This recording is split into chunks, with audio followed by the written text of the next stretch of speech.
Chapter 482. Ran Kangal was the county magistrate of Paigwa County.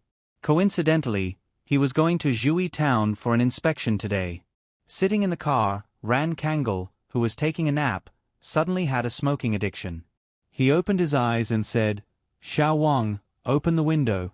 I want to smoke." While he was smoking, the sound of firecrackers suddenly came from the front. Ran Kangal looked ahead and saw a tall pickup truck at the end of a small hill.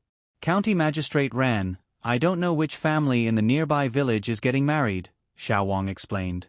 He asked Ran Kangal to throw away the cigarette butt and then closed the window. The smell of firecrackers was blocked, but Ran Kangal could still see through the window. The pickup truck was just the beginning. Then, Ran Kangal was stunned to see super luxury cars crossing the small hill and appearing in front of him. Ran Kangal could not find a single one of these famous luxury cars in a poor place like Paigwa County. But today he saw 3 of them at once. Of course, the 4 cars in front had foreign license plates, but the visual impact was extremely strong. The cars in the back were normal, but when Ran Kangal brushed past them, the long line of cars still made Ran Kangal, the county magistrate, a little dizzy. Wasn't this a little too extravagant? When the bridal procession passed by, Xiao Wang suddenly muttered, 16 cars. It turned out that he had silently counted just now, but Ran Kangal did not count. He was just shocked by the long line of cars. "Xiao Wang, who do you think is getting married and making such a big scene?" Ran Kangal asked as he looked at the cars driving toward the county in the rear-view mirror. Xiao Wang shook his head honestly and said, "I don't know, but it should be someone from Zhui town, because this direction could only be from Zhui town. But I have never heard of any rich people in Zhui town." Indeed, there were none. Otherwise, why would Zhui town still be poor? "County Magistrate Ran, do you want to turn back and ask?" Xiao Wang saw that Ran Kangal was very interested, so he slowed down the car and asked. "No, we have other tasks, and this is someone's big day." Ran Kangal waved his hand. "When we reach Zhui town, ask someone." Putting county head Ren side aside, the bridal procession finally arrived at the county after nearly 2 hours of driving. Although there were no more firecrackers, the long line of luxury cars still attracted the attention of many people in the county. People stood by the roadside and looked at the convoy. They were pointing at it and discussing something. However, the convoy did not care. They drove directly to the hotel. Only Tyrant and the 3 luxury cars stopped at the entrance. The other cars could not stop, so they lined up in a long line, almost surrounding the entire hotel. After getting out of the car, Yang Yi was surrounded by his groomsmen and walked into the hotel. Following them were Wang Chao, who was carrying a camera on his shoulder, and Zhu Liang, who was holding a digital video camera. The 2 of them were going to film the whole process today. Other than them, there were also Yang Huan, Ding Xiang, and other girls. They carried small baskets and smilingly handed out wedding candies to the people they met on the way, receiving congratulations and blessings in return. When they arrived at the floor where Murphy was, they were no longer being watched. Only Yang Yi and the groomsmen were left in the corridor. Knock, knock, knock. Yang Yi knocked on the door. However, the door did not open, and there was no reaction at all. Yang Yi could already hear the rustling sounds inside and Mo Xiaowan proudly saying, "Ignore him." Yang Yi could only continue knocking. After a while, the door finally opened a crack. Mo Xiaowan and her bridesmaids squeezed through the crack and looked out. Mo Xiaowan was even more shrewish as she shouted, "What are you doing? It's so early in the morning. It's so noisy. We are here to pick up the bride." Guazi and the others behind laughed. "Pick up the bride? Is the bride supposed to be picked up by you so casually?" Mo Xiaowan shouted. They had no choice but to stuff red packets. One after another, large red packets were taken out from the groomsmen's pockets and stuffed through the crack in the door. The amount of red packets prepared was indeed sufficient. The bridesmaids inside exclaimed, "Can I go in to pick up the bride now?" Yang Yi smiled helplessly. "Not yet." However, Mo Xiaowan opened the door and revealed the group of bridesmaids. They were all wearing the same pink ancient dress, just like Xiao Ai, which also made people's eyes light up. Usually, they didn't realize that she was so beautiful. There was another test. Mo Shaowan stood in front with an imposing manner. She said, "The groom has to perform a performance. If we are satisfied, we can pick up the bride." There was such a thing. Fortunately, Yang Yi was also prepared. He shouted to the back, "Someone bring me my guitar." He really did bring his guitar. A few people passed it around, and the guitar was delivered to Yang Yi. He gently strummed the strings and then sang, "The girl opposite, look over here, look over here, look over here, look over here. The performance here is very exciting, please don't pretend to ignore it."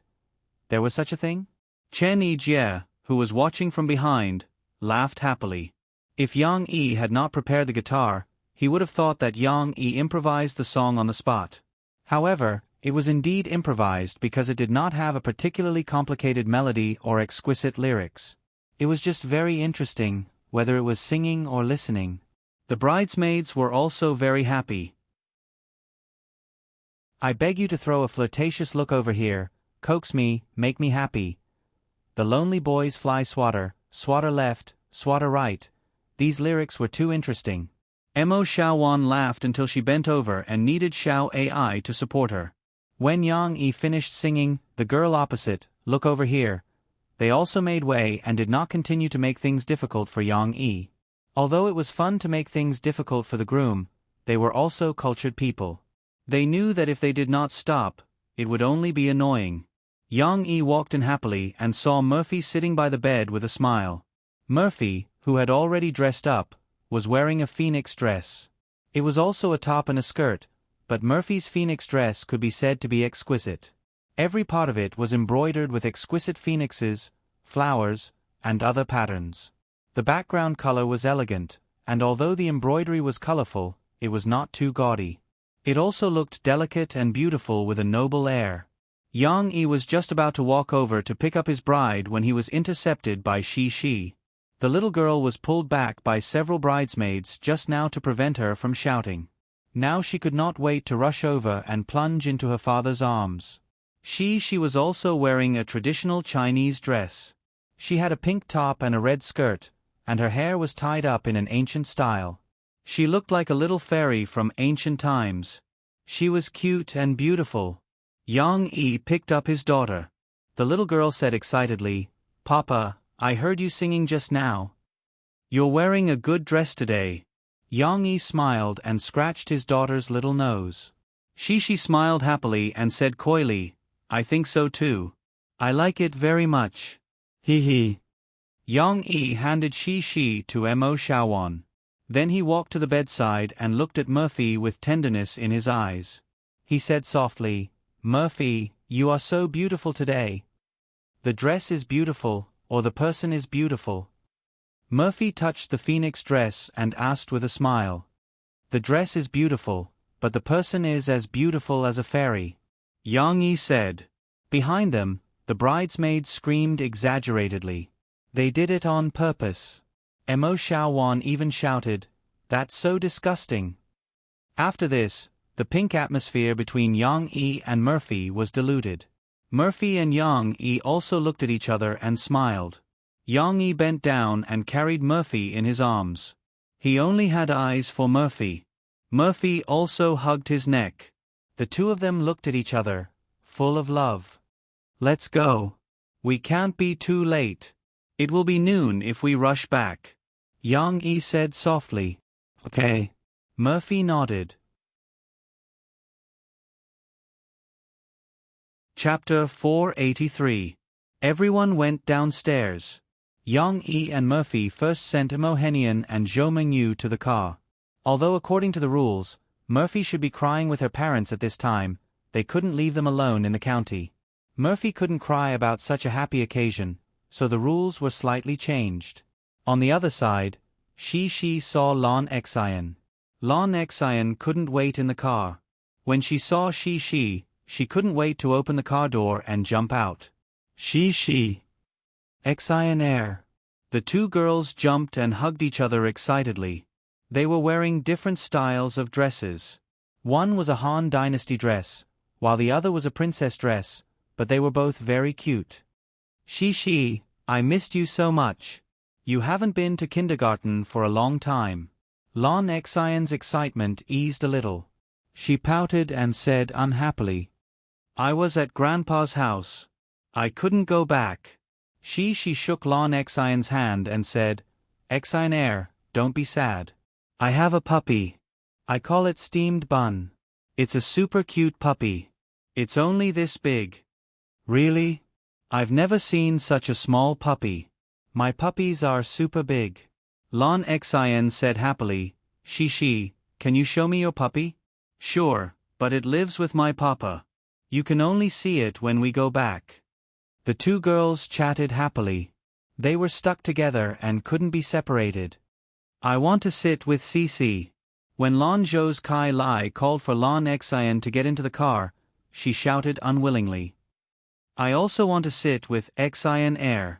She held Lon Xian's arm and looked at Lanzhao Kai eagerly. Yang Yi came over and saw Lanzhao Kai, who was anxious to scold Lon Xian. He stopped him and said with a smile, It's okay. Let them sit together. The car is big anyway. The first car was a cross-country luxury car. Yang Yi and Murphy sat together, and then Shi and Lon Xian sat in the row with their parents. There was enough space, so it wasn't too crowded. On the contrary, the two girls sang the nursery rhymes they learned in kindergarten along the way. One song after another, the atmosphere in the car was very cheerful. It took almost 2 hours for the bridal procession to return to the village. At this moment, the village was very lively. Dozens of banquet tables were set up in the martial arts field. However, there was only wine on the tables for the time being. The busy chefs were stacking and covering the hot and cold dishes. When it was time to start, they would put them on the table. The villagers also joined in the fun. They gathered near Yang Yi's house and smiled as they watched the luxury cars carefully drive over. The bride is here. Someone shouted. In the laughter, Yang Yi held Murphy's hand and got out of the car. At this time, Mo Fei was still not very obvious. She was tall, slim, beautiful, and elegant. Her clothes were elegant and graceful, and her skin was fair, but there was a touch of blush on her face. It had to be said that people still needed to rely on beautiful makeup and clothes to set off. Today, Murphy stunned the surrounding villagers. They exclaimed and talked about her.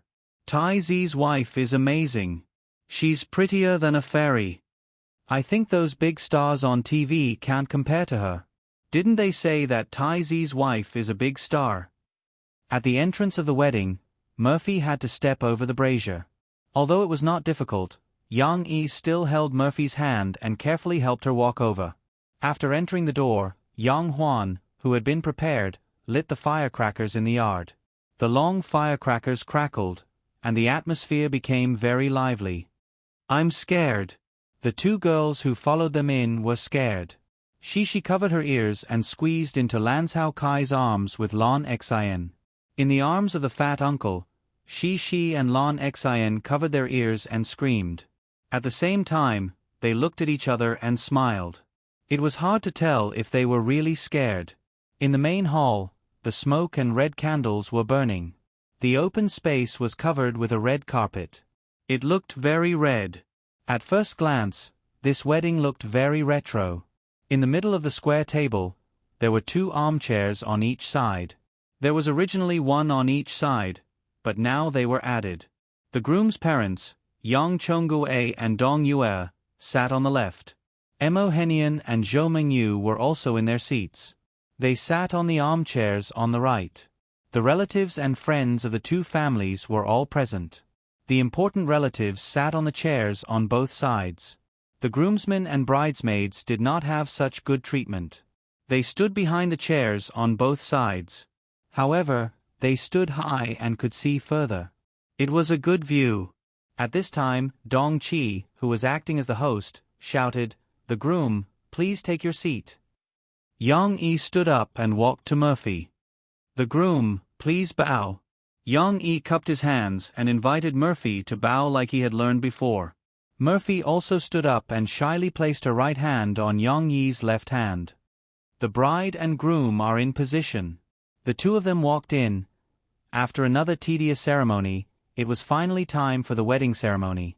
Hand in hand, the two little girls standing at the side watched with great interest. She blinked her big eyes and watched without missing a single detail. Although she did not understand the meaning of her parents doing this ceremony, she still found it very interesting. The village head shouted, "First bow to heaven and earth." Then, her parents bowed to the tablets on the table in unison. The village head shouted again, "Second bow to your parents." Cece then saw her father and mother bowing to her grandparents together. Husband and wife bowed to each other. The village head's tone was very interesting. It was rhythmic and dragged out. It was like singing. She could not help but move her mouth as if she was learning. Of course, what was more interesting was that Yang Yi and Murphy were facing each other and bowing to each other. Cece couldn't understand the sacredness of the ceremony at this moment, but when Murphy raised his head, his eyes were already flowing like spring water. Looking at Yang Yi, the taste of happiness seemed to be overflowing. "Send them to the bridal chamber," Dong Chi shouted again. Yang Yi and Murphy stood side by side in the crowd's laughter. Murphy's face was so red that even her ears were dyed with the color of rouge. Yang Yi also waved his hand in embarrassment and said, "There's no need for that, right? There's no need to send them to the bridal chamber. We just need to go through the process. The wedding ceremony is about to end here. In-law, why don't you say a few words first?" Yang Chongguei spoke up to help Yang Yi and Emo Henian out of their predicament. He then turned to look at Emo Henian and said. Emo Henian nodded. Everyone quieted down. Yang Yi and Murphy also stood in front of him holding hands and listened. Yang Yi, in fact, when I first rushed back to China, I was very reluctant to hand Emo Fei over to you, because there were many misunderstandings before. You should be able to understand my feelings as a father. Emo Henian said, Murphy is a kind child. To put it bluntly, she is naive. I've been her father for more than 30 years, and I've always been worried that she would be cheated. Murphy's eyes were glistening with tears. Although it was not very emotional, it was difficult to control some emotions on the occasion of a wedding. At the side, Yang Yi hurriedly nodded. Actually, Emo Henian had already put it very tactfully. Back then, he had been shouting about beating and killing. I was also worried that she would meet a bad man, so I was very wary of you. I also made a lot of tests for you. Although my attitude towards you later was not good, that was only because I couldn't change. However, after getting to know you for a long time, I saw that you were smart and capable, you were responsible for your family, you cared about your children, and you were considerate and caring towards Murphy. Emo Henian stood up. He walked over and took Murphy's hand. He gently placed it on Yang Yi's hand and said, Finally today, I also made an important decision. I'm entrusting Murphy to you. I hope that you can take over from me. In the future, you can continue to take care of her, protect her, and cherish her for the rest of her life. Can you do it? Papa. Murphy choked. She was so moved that her eyes were brimming with tears. Yes. Yang Yi said loudly and firmly, as if he was answering the chief's question in the army. Good, good. Emo Henian showed a kind smile to Yang Yi for the first time. He patted Yang Yi's shoulder and also patted Murphy's shoulder. He nodded with gratification. Old Yang, it's your turn. Emo Henian turned around and sat down. He smiled and nodded to Yang Chongguei. I'll just say a few simple words. Yang Chongguei raised 2 fingers. First, Yang Yi, you brat, listen up. If you don't treat Murphy well, don't blame me for asking you to apologize in front of your ancestors. Yang Chongguei said somewhat like a bandit. Yang Yi didn't know whether to laugh or cry. He nodded. Second, Yang Chongguei paused and shouted, The wedding ceremony is over. What are you waiting for? Let's go to the martial arts arena to drink. My son's big day, everyone should be lively. It was already 3 o'clock in the afternoon. Many people were so hungry that their chests were sticking to their backs. They were waiting for Yang Chongguei to say these words. In a sea of laughter, the crowd crowded around Yang Yi and Murphy, the newlyweds, and rushed toward the banquet. Chapter 484. Other than the banquet, there was also a small stage and sound equipment in the arena, which had been delivered together with the hotel that Yang Yi had booked. Of course, they were not part of the banquet, but they had been rented with some extra money. At this moment, Jin Ming had transformed into a tuner in another sense. He was in charge of adjusting the equipment and then connecting it to the computer he had brought with him. He had already prepared all kinds of background music suitable for the wedding venue and played it with different atmospheres. While the villagers, Yang Yi, and Murphy's relatives and friends were sitting down at the table, talking and laughing, the music on the stage suddenly stopped. Everybody was a bit uncomfortable, but suddenly, a voice came from the sound equipment. "Dear villagers, relatives, and friends of the newlyweds, how are you?" This amusing voice attracted everyone's attention, including the villagers who couldn't wait to unscrew the wine and drinks on the table and pour them out. They also stopped drinking and looked curiously at the stage. Guazi was standing on the stage with a microphone in his hand. Off the stage, Yang Huan chuckled and said to Ding Xiang next to her, "He's fooling around again."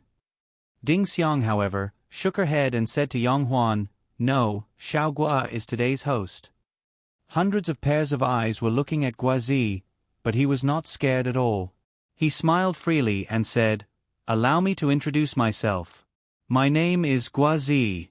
I am Yang Yi's buddy and the host of today's banquet. Here, I would first like to sincerely offer my blessings to the newlyweds today, Yang Yi and Mo Fei.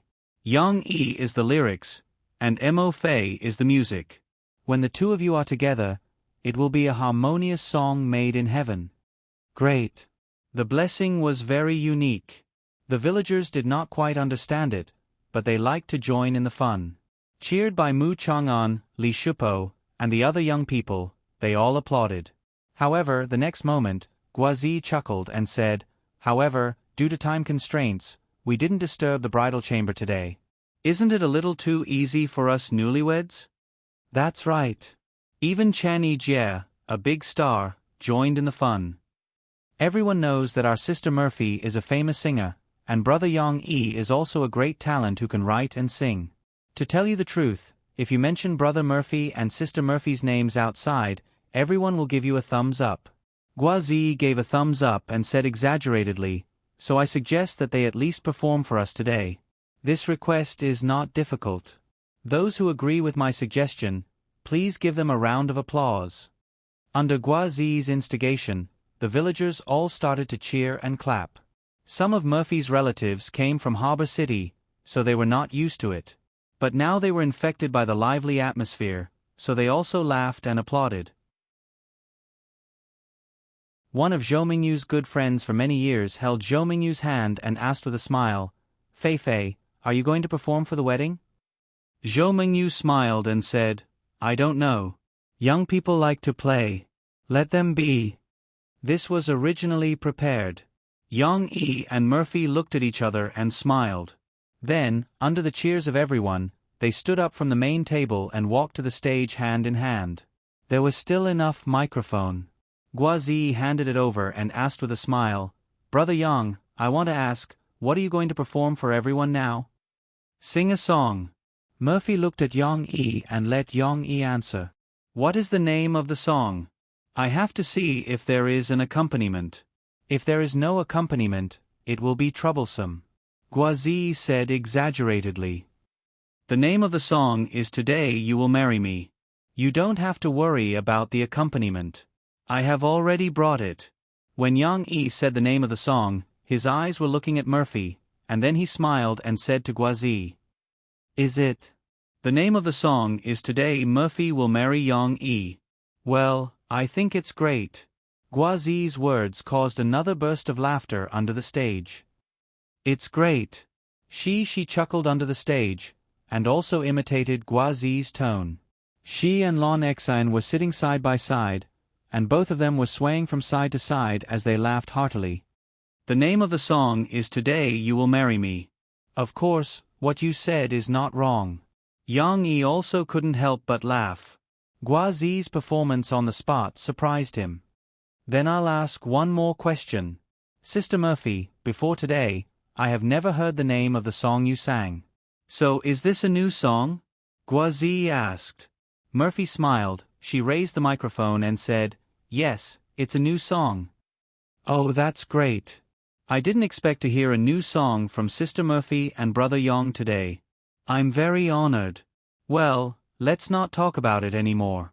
Music." Guazi twisted a handsome posture, snapped his fingers, and then jumped off the stage with a smile. The beautiful prelude of the harmonica came from the sound system. Although the sound effect was very ordinary, the light and romantic melody made people feel that their blood began to be happy, and they couldn't help but twist with the music. Hearing that Yang Yi and Murphy brought a new song, Chan Yi-jie was the most interested. He didn't get any news before, so he was very surprised to hear it now. But it's a good thing to listen to a new song. What's more, it's Yang Yi's new work. It's definitely worth looking forward to. Yang Yi on the stage took the lead and raised the microphone. After the prelude drum beat entered the beat, he began to sing, "The flowers bloom in spring, taking away the sadness of winter, the breeze blows the romantic breath." Listening to Yang Yi sing the first sentence, Chan Yi-jie couldn't help but raise his eyebrows. He looked at the tall Yang Yi on the stage with some surprise. There were too many surprises. First of all, Yang Yi's voice. He could actually switch to a relatively clear and pleasant falsetto voice, and sang very freely. If Chen Yi-jie wasn't too familiar with Yang Yi's original magnetic voice, he would have thought that Yang Yi's original voice was like this. Next was the style of the song. Originally, when listening to the prelude, Chan Yi-jie already had a feeling. After listening to Yang Yi sing the first sentence, Chan Yi-jie confirmed it. This song was not the same as the songs that Yang Yi had written before. It had a bit of jazz and rock flavor. The rhythm of the music was also very bouncy, like rock, making people want to sway along. But what surprised Chan Yi-jie even more was that the melody of this song was very simple, and the difficulty of singing it was completely incomparable to the songs that he had written for himself and Murphy. It was not an exaggeration to say that it was a drooling song. Of course, Chen Yi-jie wouldn't look at a drooling song with prejudice. On the contrary, after making a judgment, he still calmed down and listened carefully to Yang Yi's song.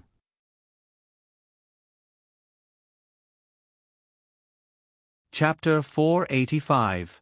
At the banquet, there were people like Chan Yi-jie who had a higher level of appreciation for songs, such as Guazi, Lin Mu, and Zhou Mingyu, and some of her friends. Yang Huan, who used to be in the entertainment industry and had even taken some vocal music lessons, could also tell the uniqueness of this song. After all, most of the people present were villagers from Wadayaku village, who did not understand music. They only judged music in two ways, good or bad. The song that Yang Yi sang was catchy and had a simple melody. The lyrics were also relatively straightforward. There was no need for rhetoric or symbolism, unlike "Listen to the Sea" or "Carefree Lament," which people could not understand the meaning of the lyrics.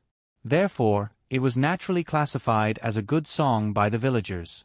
Every love song is suddenly full of meaning, and I suddenly see you at this moment. Yang Yi pointed at Murphy. Just like the song, he was very lively, playful, and made people feel that he was quite amiable. Murphy also raised the microphone and sang sweetly, "The fragrance of spring flowers takes away the coldness of winter, and the breeze blows away the unexpected love." Murphy's voice also surprised Chan Yi-jie and the others, because it was not like the original Murphy at all. It was as if she had taken off all the armor given by her singing skills. Her voice was very pure, leaving only sweetness and cheerfulness. Her sweet voice was not faked, and her cheerful mood was not faked with singing skills. It was completely a manifestation of her mood at the moment.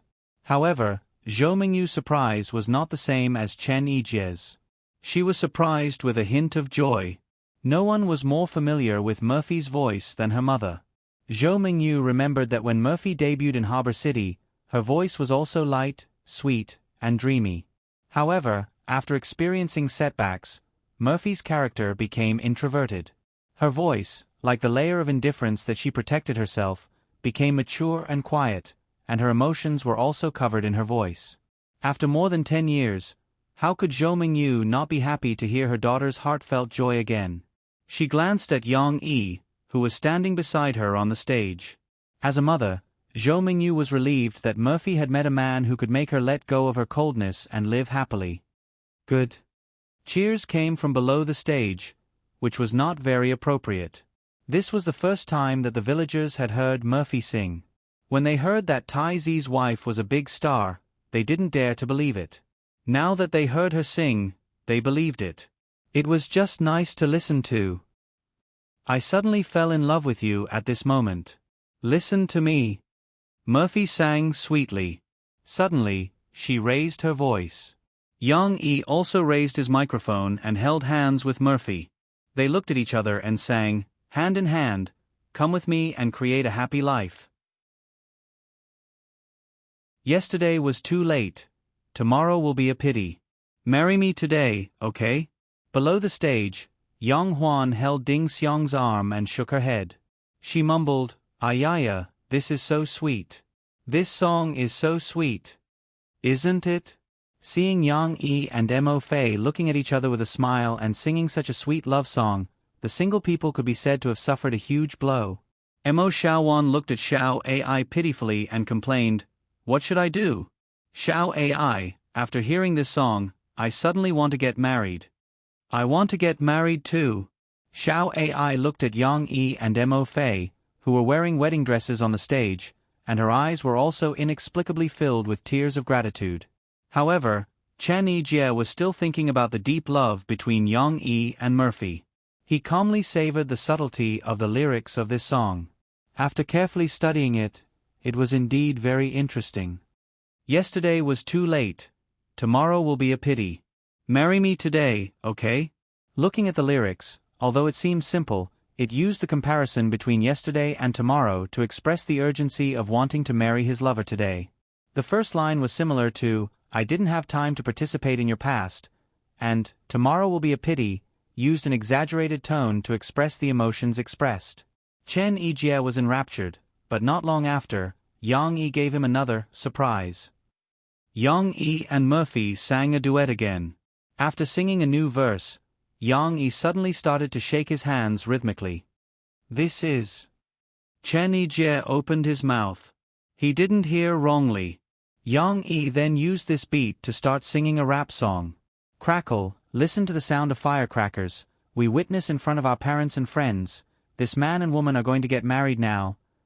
Chen Yijie was not the only one who was shocked. Gua Ziyi and other friends who were familiar with Yang Yi were also dumbfounded.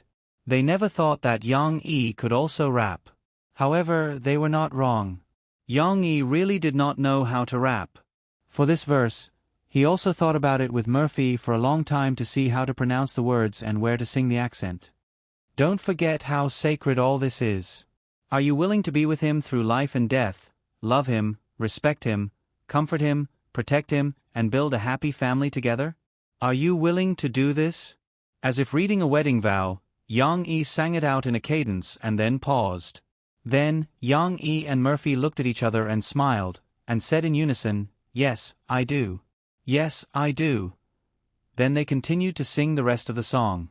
Seeing them look at each other happily, LVU, who was sitting at the back of the banquet, was also excited to take photos with his camera. Several villagers sitting next to him watched the performance on the stage and couldn't help but look at his large DSLR. Finally, someone couldn't help but ask, Are you also here to take photos? Yes, I'm with them. LVU pointed to Wang Chao, Zhu Liang, and others who were wandering in the crowd recording and taking photos. I see. Take a picture for me too. The villager happily put up a peace sign and showed his big yellow teeth. LVU smiled and didn't refuse. He turned the camera and took a picture of him. The photo was quite interesting. Unfortunately, he was not a professional reporter and had no interest. Otherwise, he could submit it and see if he could win a photography competition. Write me your name, address, and contact information. Later, I'll develop the photo and send it to you. LVU didn't fool the other party. He took out a notebook from his pocket and tore off a piece of paper for the other party to write. Okay, thank you so much. You people from the big city are so friendly. The villager laughed happily. Finally, the performance on the stage ended. Nice. Teasy sang well. Your wife also sang well. After the song, the villagers cheered. Looking at their excited clapping, no one knew whether they really thought the song was nice or they were in a hurry to eat. Thank you for the two newlyweds singing. We won't bother you anymore, because after marriage, the real test has just begun. Guazi came up and said, Then, our Yang E and Murphy's wedding banquet begins now. Master, please bring the dishes. Here, I wish the two newlyweds the best of luck again. May the happy song accompany you forever. May your future life still be full of joy and cheerfulness. I wish the two of you love each other and grow old together. In Guazi's nagging voice, the wedding banquet really began. Of course, Yang E couldn't stay idle. He took Murphy to toast table by table. Of course, when Yang E drank, Murphy used water instead of wine. Everyone knew that the bride was pregnant, so they didn't deliberately ask her to drink. Murphy actually didn't like Yang E to drink, but today's situation was special, so she showed mercy. Soon they were full. With Lan Xin, she ran around with the other children in the village. When she accidentally passed by her father, she smelled the smell of alcohol on her father's body. She expressed her strong objection.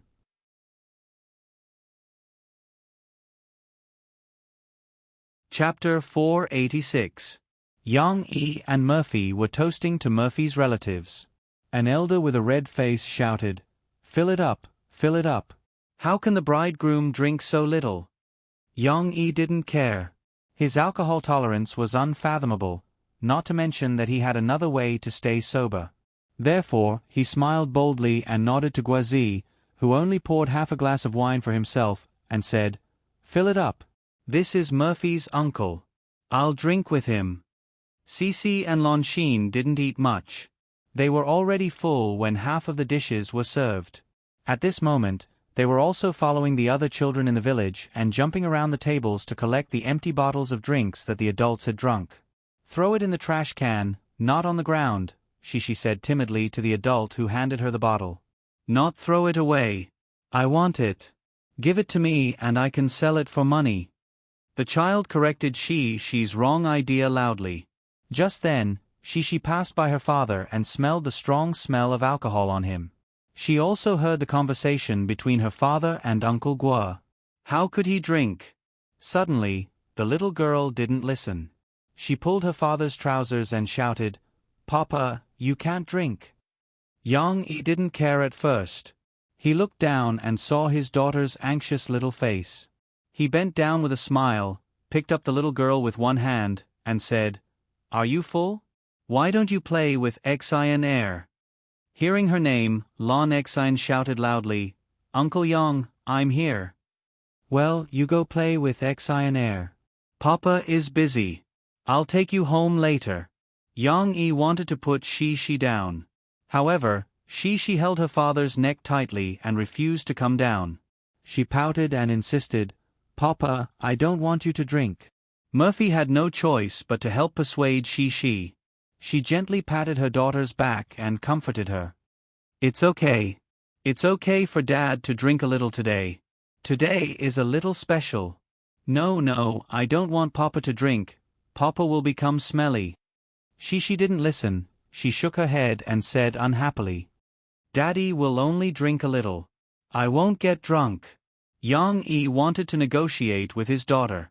However, she reached out her soft little hand and covered her father's mouth. She pouted and said, You can't drink. You can't drink a little. Yang E didn't know whether to laugh or cry. However, he wasn't like other parents who would scold their children when they saw them being so immature and disobedient. Seeing that she wouldn't budge no matter what he said, he could only smile helplessly at Murphy. In the end, his daughter was concerned about him. Yang E felt warm in his heart. Okay, Dad won't drink. Dad promises you. Yang E put the wine glass on the table, then pulled down his daughter's hand and said softly. Really? She didn't believe it. Really? Yang E asked Guazi to change a glass for him. He poured water into the glass and then brought it to Shi-Shi's nose. He smiled and said, "Smell it. This is water, not wine." Shi-Shi nodded her head suspiciously. However, after getting down from her father's arms, the little girl still didn't want to go away. She followed behind her father and raised her head to look at him, as if she was worried that her father would act shamelessly. "Sorry, uncle, your daughter doesn't allow you to drink. I'll use water instead of wine to toast you. As long as you're happy." Yang Yi didn't go back on his words. He didn't touch the wine on the table again. Instead, he really used water to toast others. After drinking, Yang Yi showed the glass to Shi-Shi and smiled slightly.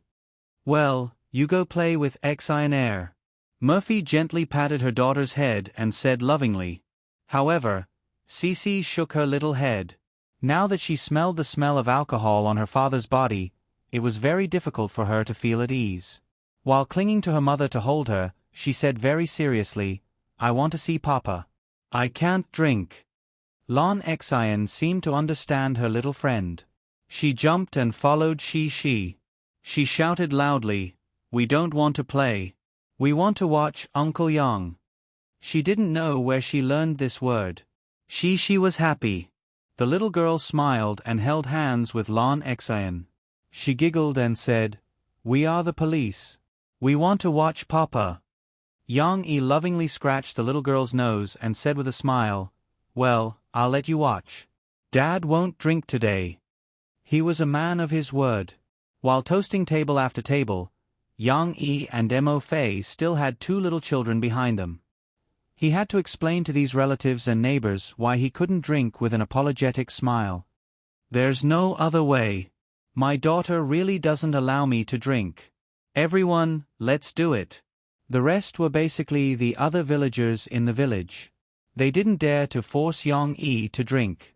After all, Yang Yi's status was different now, and he was even willing to fork out money to help them repair the road. Thus, they all smiled and agreed to Yang Yi's suggestion of using water instead of wine. In private, Yang Yi also took the time to pick up Shi-Shi, kissed the little girl's face, and said with a smile, "Thank you, Shi-Shi. Because of you, Dad drank a lot less today." Shi-Shi was a little embarrassed by her father's praise. She smiled and twisted in her father's arms. Drinking wine was the most affectionate thing. The water was not intoxicating, but people were intoxicated by themselves. 2/3 of the wedding banquet was over. Yang Yi and Murphy visited table after table and received blessings from table after table. They were tired but happy. Finally, they could take a break, sit back at the main table, and eat some food to fill their stomachs. Murphy couldn't eat too much. She drank a lot of water and was full. Just eat something. Drinking water alone is not nutritious. Yang Yi felt sorry for his wife. He stood up and peeled some fish for Murphy. The big fish was only left with the skeleton. Fortunately, there was still some meat in the belly. At this time, Dong Chi came over with a few people. He smiled and said to Yang Yi, "Let me introduce you. This is our county head, Ran Kangal. County head Ran, this is our town head, Wang Yun." Yang Yi was stunned for a while before he slowly stood up. As he greeted them, he secretly wondered why these two officials came to his wedding. Fortunately, Wang Yun gave him an answer. "It's like this. County head Ran is inspecting the work in our town. When he heard that you were getting married, he came over to take a look." County head Ran held Yang Yi's hand and smiled kindly. "Little Yang Yi is young and promising. I didn't know that there was such a big star in Paigua County. I'm really negligent.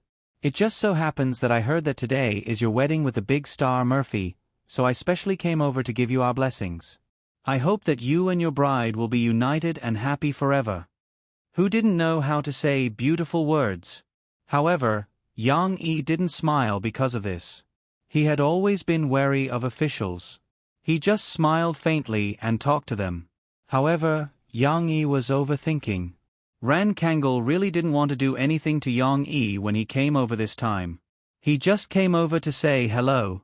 After all, the fleet of luxury cars was too dazzling, so he didn't dare to neglect them. However, since his parents and officials were already here, he couldn't let them leave with their tails between their legs. Out of politeness, Yang Yi asked them to sit down. On the other hand, Dong Qi was very enthusiastic. He accompanied them throughout the entire process and even accompanied them to drink. He even asked the chef to send over a few new dishes. He told Ran Kangol about the road construction and development plans in the village. Dong Qi wasn't greedy for credit and said that it was all thanks to Yang Yi. When Ran Kangol heard that it was Yang Yi who donated money to the village to build roads, he was also shocked. At this moment, he secretly paid more attention to Yang Yi and Wadeaku village. Dong Qi wanted to get more financial support from the county, but it wasn't easy to achieve. Thus, Ran Kangol only expressed that he would help. However, Dong Qi's efforts were still rewarded. After drinking a few glasses of wine, Ran Kangol promised Dong Qi and Yang Yi that he would supervise the relevant departments to complete the coverage of Wadeaku village's telephone and television network as soon as possible. He would also lay down water pipes for Wadeaku village to solve the problem of water and electricity. You can do it boldly. Don't worry, the county won't hold you back. I hope to see Wadeaku village get rid of the label of poverty as soon as possible. When they were about to leave, Ran Kangol's face was glowing. He took Dong Qi and Yang Yi's hands and said,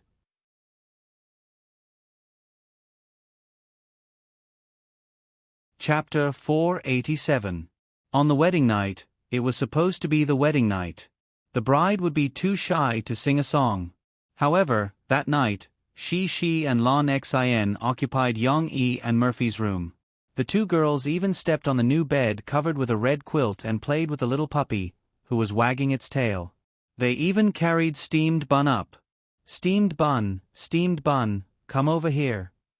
Lon Xin spread her arms and looked at the little puppy expectantly. However, Steamed Bun didn't respond to Lon Xion's call. Xer, look at me. She moved her butt back excitedly, then waved her hand and called, Steamed Bun, Steamed Bun. Steamed Bun wasn't used to his name yet. He drooped his big sad eyes and stood there in a daze for a while. However, he still recognized the voice of the little girl who played with him every day. She seemed to be calling him. He turned his head, looked at Shi, and ran over. The quilt was soft, and Steamed Bun's short legs couldn't stand on it. He fell after running a few steps, but it didn't matter. He got up again and ran over. Burrowing into the warm arms of his little master, the little puppy seemed to have found a nest. He lay down comfortably and even rested his head on Shi's palm. Xer, look, Steamed Bun is super obedient to me. She was happy and proud to show off her magic to her little friend. I want to play with Steamed Bun too. Lon Xin looked at the cute and pitiful little puppy. She liked it and squeezed her butt over. She took Lon Xion's hand and taught her how to play with the puppy. For example, she taught her how to pet the puppy's head and chin. I know how to play with dogs too. We have a big dog at home. Lon Xin said as she stroked Steamed Bun's head. Out of curiosity, she poked Steamed Bun's little black nose. Steamed Bun didn't have any objections to Lon Xion's touch, but his nose was a bit uncomfortable. He gently wagged his tail, raised his front paw, and pressed it against Lon Xion's hand. Then, he opened his mouth and sucked on Lon Xion's finger. In reality, Steamed Bun was only licking Lon Xion's little finger. He didn't use his thin, sharp teeth at all. However, Lon Xion, who had never experienced this before, was shocked. She quickly withdrew her hand and shouted anxiously to Shi, your buns are going to eat people. No, Steamed Bun won't eat people. Steamed Bun is very obedient. She had encountered the same problem as Lon Xion before. The little girl hurriedly defended Steamed Bun. At this moment, Yang Yi and Lanzhao Kai came up. Lanzhao Kai stood at the door, clapped his hands, and said, Let's go, Xer. We should go back to the hotel too. Lon Xion had just said that Steamed Bun was going to eat people, but now she didn't take advantage of the situation. She turned around and hid behind Shi. She giggled and said, I'm not going back. I want to play with Shi. Lan Hao Kai helplessly rolled his eyes and said, "This is their wedding room. Uncle Yang and Auntie Mo are going to sleep later. Why are you butting in?" However, Lan Xian shook her head vehemently. She also defended her little friend and pleaded, "Uncle Lan, can you let Xian Air stay at our house? I also want to play with Xian Air." "No, today's situation is special. We can't disturb others." Lan Hao Kai shook his head and even put on a stern face. Lan Xian was quite afraid that her father would lose his temper. She pursed her lips and slowly got off the bed. At this moment, the little puppy barked at her and wagged its tail vigorously, as if it was urging her to stay. This made Lan Xian even more reluctant to leave. She looked at steamed bun and she longingly. Her eyes were red and she was about to cry. Yang Yi couldn't bear to see her like this. He said to Lan Hao Kai, "How about this? There's an empty room downstairs that's already been tidied up. Wasn't it used as a dressing room before? You and Lan Xian don't go back to the hotel. It's late at night, and it's not safe to go back. Just stay at my house for the night. Let Xian Air and she play for a while. When she falls asleep, I'll send her downstairs." Uncle Yang's words reignited Lan Xian's hope. She looked at her father expectantly. "How can that be?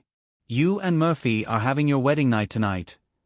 It's not good to disturb you." Lan Hao Kai didn't want to go into too much detail in front of the children.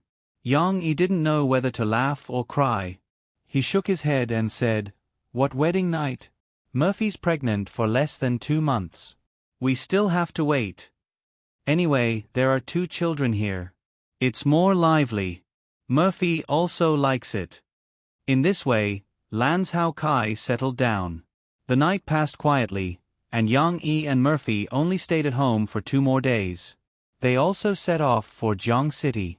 Now the news of Murphy and Yang Yi's wedding had also spread throughout the country. Of course, the news came from the micro-broadcasting account of Zhuazi. Although he authorized other media to repost it, they had to use his name. In addition, LVU released the hot news in batches. The number of followers of the micro-broadcasting account of Zhuazi increased exponentially. In a few days, it had more than 3 million followers.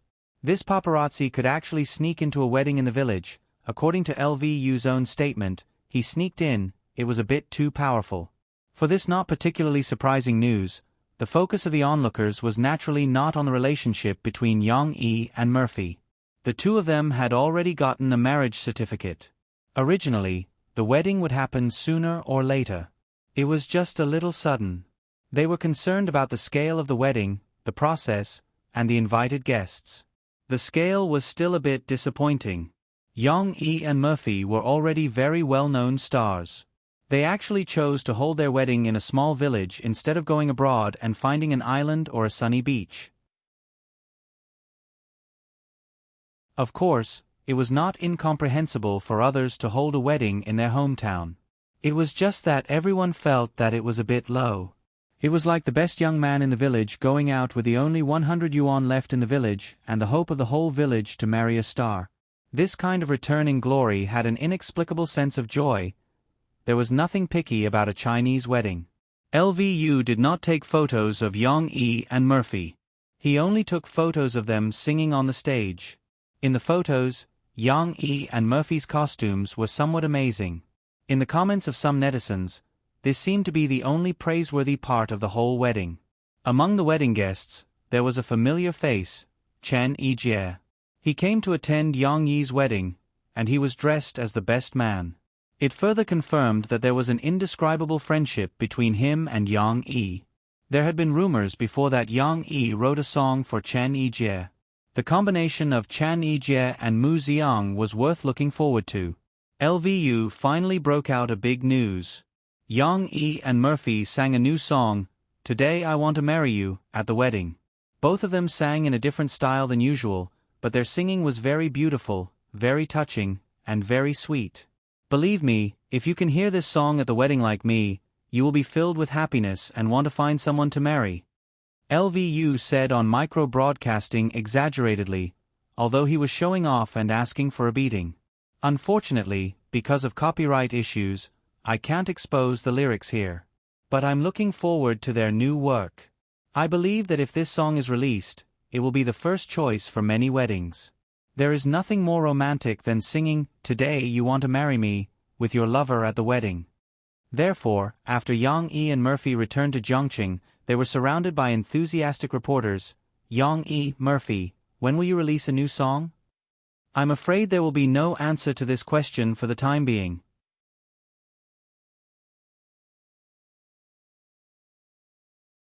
Chapter 488.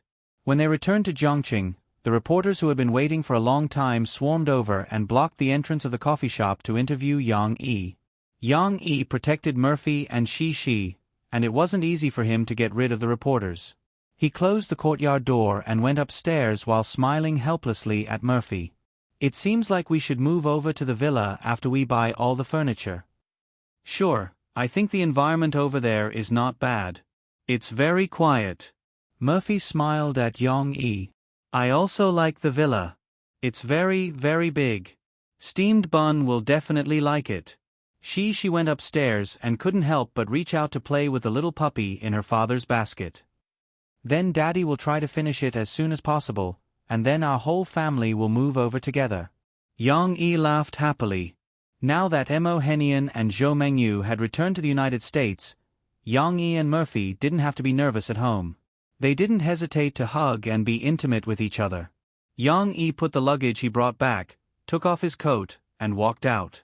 He walked to Mo Fei, who was sitting on the sofa, sat down, kissed her on the cheek, and then said softly, "As soon as you came back, you were calling and texting again.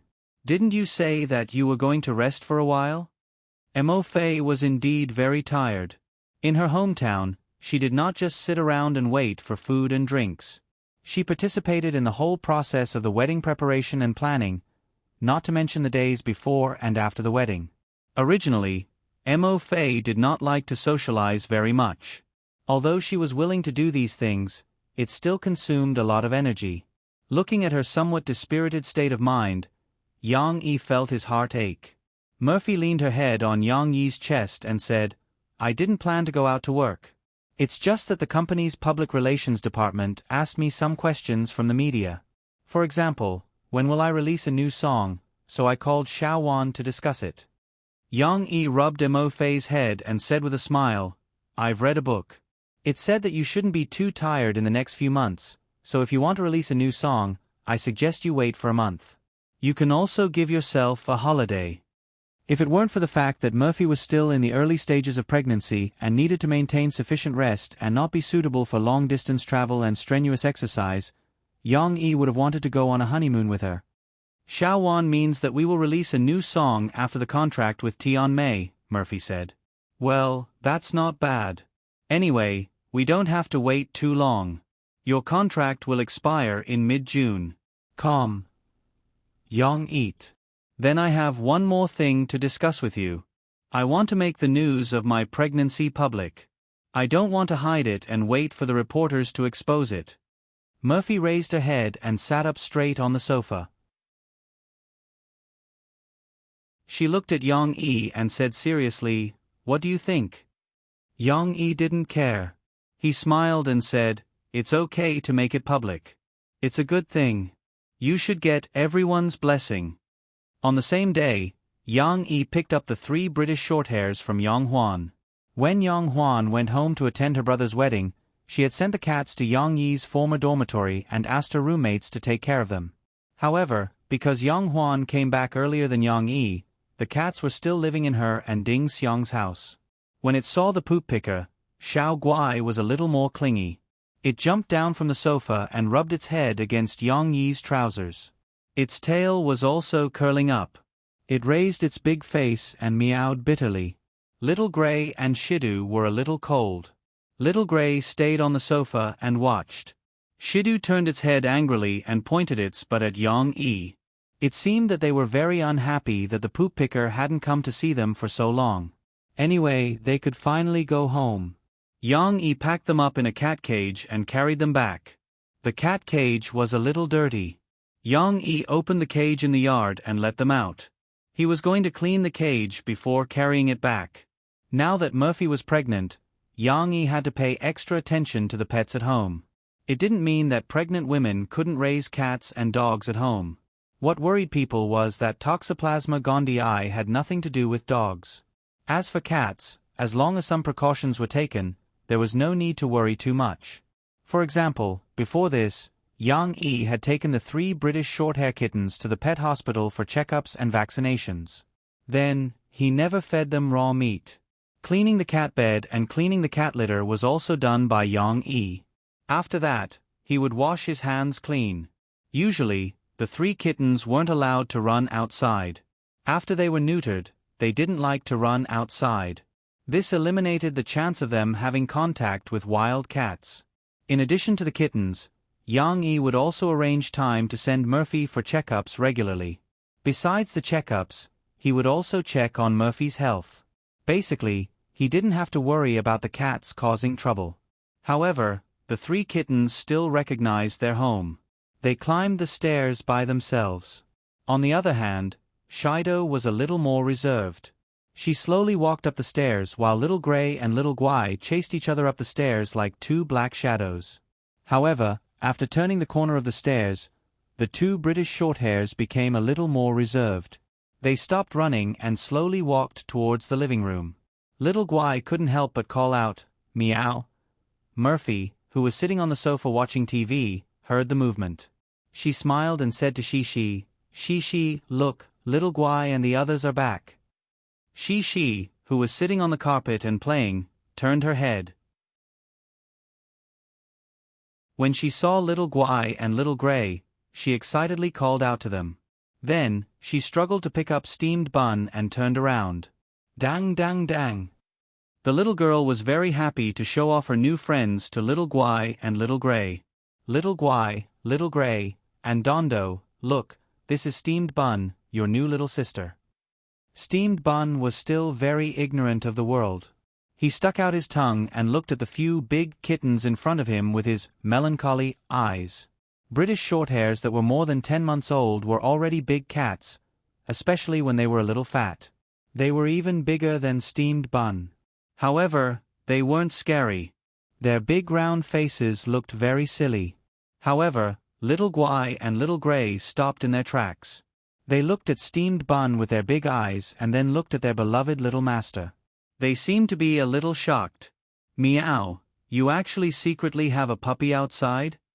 Murphy had already expected that the encounter between cats and dogs would be extraordinary. Therefore, she didn't care about watching TV. She held back her laughter and leaned to the side to watch the show. She didn't think so. She happily put Steamed Bun down and patted his head. She giggled and said, "Steamed Bun, this is Little Guai, Little Gray, and the one behind is Dondo. They are all bigger than you." The little girl pushed the little puppy, wanting it to take the initiative to get to know the other little friends. Steamed Bun was a newborn cub that wasn't afraid of tigers. He wagged his tail and went over. It wasn't clear whether he wanted to smell the other party's scent or drink milk. He actually put his nose under Little Guai's belly. Little Guai's big round blue face was slightly tilted up. It seemed to be looking at Steamed Bun with disdain. "What are you doing, dog? What are you doing? Playing with a female dog in broad daylight? Are you a hooligan? Don't come over. If you come over, I'll..." Steamed Bun nudged around. Finally, Little Guai couldn't take it anymore. It reached out its paw and slapped Steamed Bun over. Then, it jumped onto the cat tree and opened its small mouth that didn't feel threatening at all. It seemed to be threatening Steamed Bun. Steamed Bun was also useless. His body was actually not much different from a cat's, but his limbs were weak and he couldn't stand properly. He was slapped flat on his back. The little puppy had never experienced this before. After it got up, it whimpered and went back into Shishi's arms to seek comfort. "Little Guai, you are so bad. How could you fight with Steamed Bun? You two have to be good friends." Seeing this scene, Shishi was a little unhappy. She squatted down and patted Steamed Bun's drooping head to comfort it. At the same time, she spoke angrily to Little Guai on the cat tree. However, little Guai didn't understand its master's words. It only felt that its master was blaming it. It seemed to have realized that it had done something wrong, so it buried its head on the soft cushion of the cat tree. Seeing this, Little Gray also jumped onto the cat tree to avoid the limelight. On the other hand, Shido slowly turned around. It was a little arrogant and kept a distance from Steamed Bun. However, it still walked around Steamed Bun and Shi, as if it was observing this new member.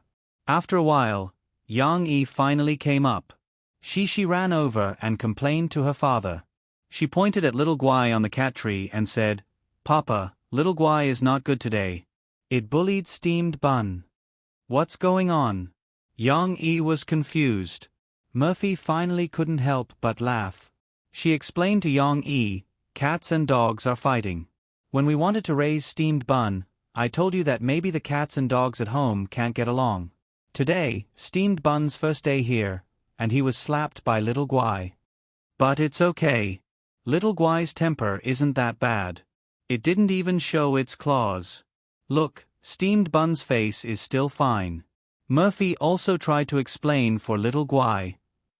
But they are also family. They can't fight." She was a little confused. She looked at her mother, then looked up and said to her father. Yang Yi smiled. He rubbed his daughter's little head and said gently, "It's okay. Steamed Bun is new here. Little Guai and the others are still not familiar with each other. In the future they will play together." "Really?" She looked at her father worriedly. There was indeed a saying that cats and dogs don't get along. However, Yang Yi felt that this could still be reconciled. In his previous life, he had seen many videos of cats and dogs getting along harmoniously on the internet. Moreover, he had consulted with a pet expert. In the expert's opinion, it wasn't a problem for domestic cats and dogs to get along well. The expert even gave Yang Yi a heartwarming story of a dog picking up a kitten to take care of as an example. Yang Yi smiled and nodded to his daughter. He said, "Of course. Look, aren't Dodo and Steamed Bun getting to know each other? They aren't fighting." Steamed Bun seemed to have turned around and forgotten the grievance just now. He was interested in Dodo, who was sizing him up. He carefully moved closer and sniffed around. Dodo was still cold. It raised its little paw and pressed it on Steamed Bun's head, not letting him get close. However, compared to Little Guai, Dodo was much gentler. It was the first time they met, so there was still a sense of distance between them.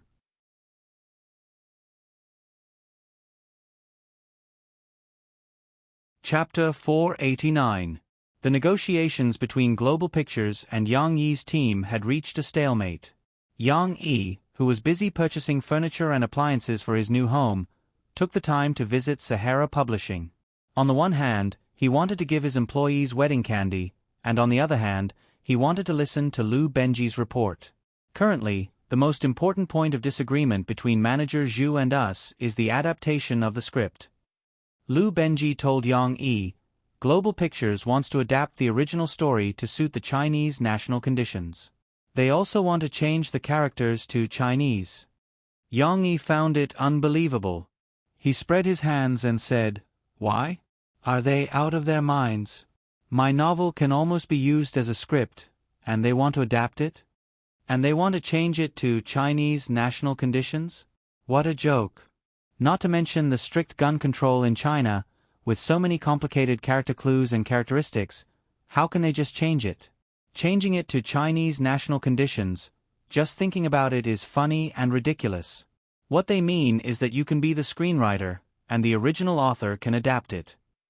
Lu Benji scratched his head and added, "There's no room for discussion. Either they shoot it according to my story, or they get lost." Yang Yi was getting impatient. If they wanted to adapt Prison Break, they might as well write a new story. Of course, Lu Benji was not the other party's lobbyist. He nodded and said, "Boss, you've mentioned this request to us before, so our negotiation team has repeatedly emphasized to them that they can't change the story too much. We've also explained to them why they can't adapt it. Then why are they still so persistent? Don't they have a reasonable judgment?" Yang Yi asked, puzzled. Anyone with a discerning eye could see that there was no possibility of such a huge adaptation of the story.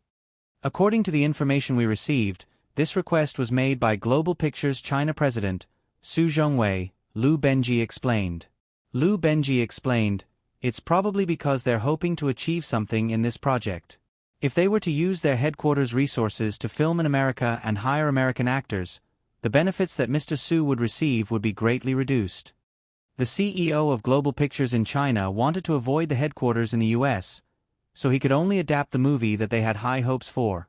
Yang Yi was not at the negotiating table, so he had no idea that the people sent by Global Pictures were talking about national justice to his negotiating team. But everyone was smart. How could they be so easily stirred up by these people? But Yang Yi wouldn't think for them. He waved his hand at Lu Benji and said, "Since they insist on this request, let's put it aside for now. If you want to talk, then don't mention these conditions. Also, if they want to talk about it in the future, I can tell them that I have to be the scriptwriter. This is a necessary condition." After talking about this, Yang Yi took out a USB flash drive and handed it to Lu Benji. "There are 2 new books that I wrote, but they are both storybooks, suitable for children to read. One of them is Journey to the West, which is based on ancient myths, and the other one is a collection of the bedtime stories that I told Shishi recently. You guys can organize and lay out it. As for the title, let's call it Shishi's Bedtime Stories 2. These 2 books took a long time to organize. Among them, the most complicated was the organization of Journey to the West. In order to make the story of Journey to the West easy to understand and suitable for children to read, Yang Yi spent a few months rewriting it. Shishi's Bedtime Stories 2-inch was a little better. Yang Yi organized the long story of Ice Age and the short stories that he told Shishi recently into words and put them into one book. Lu Benji quickly took it and plugged it into his computer. "You can read it when I get back. If you have any suggestions, you can tell me over the phone or email." Yang Yi was very busy. He waved his hand and said, "Besides the film and TV copyright of Prison Break, is there anything else?"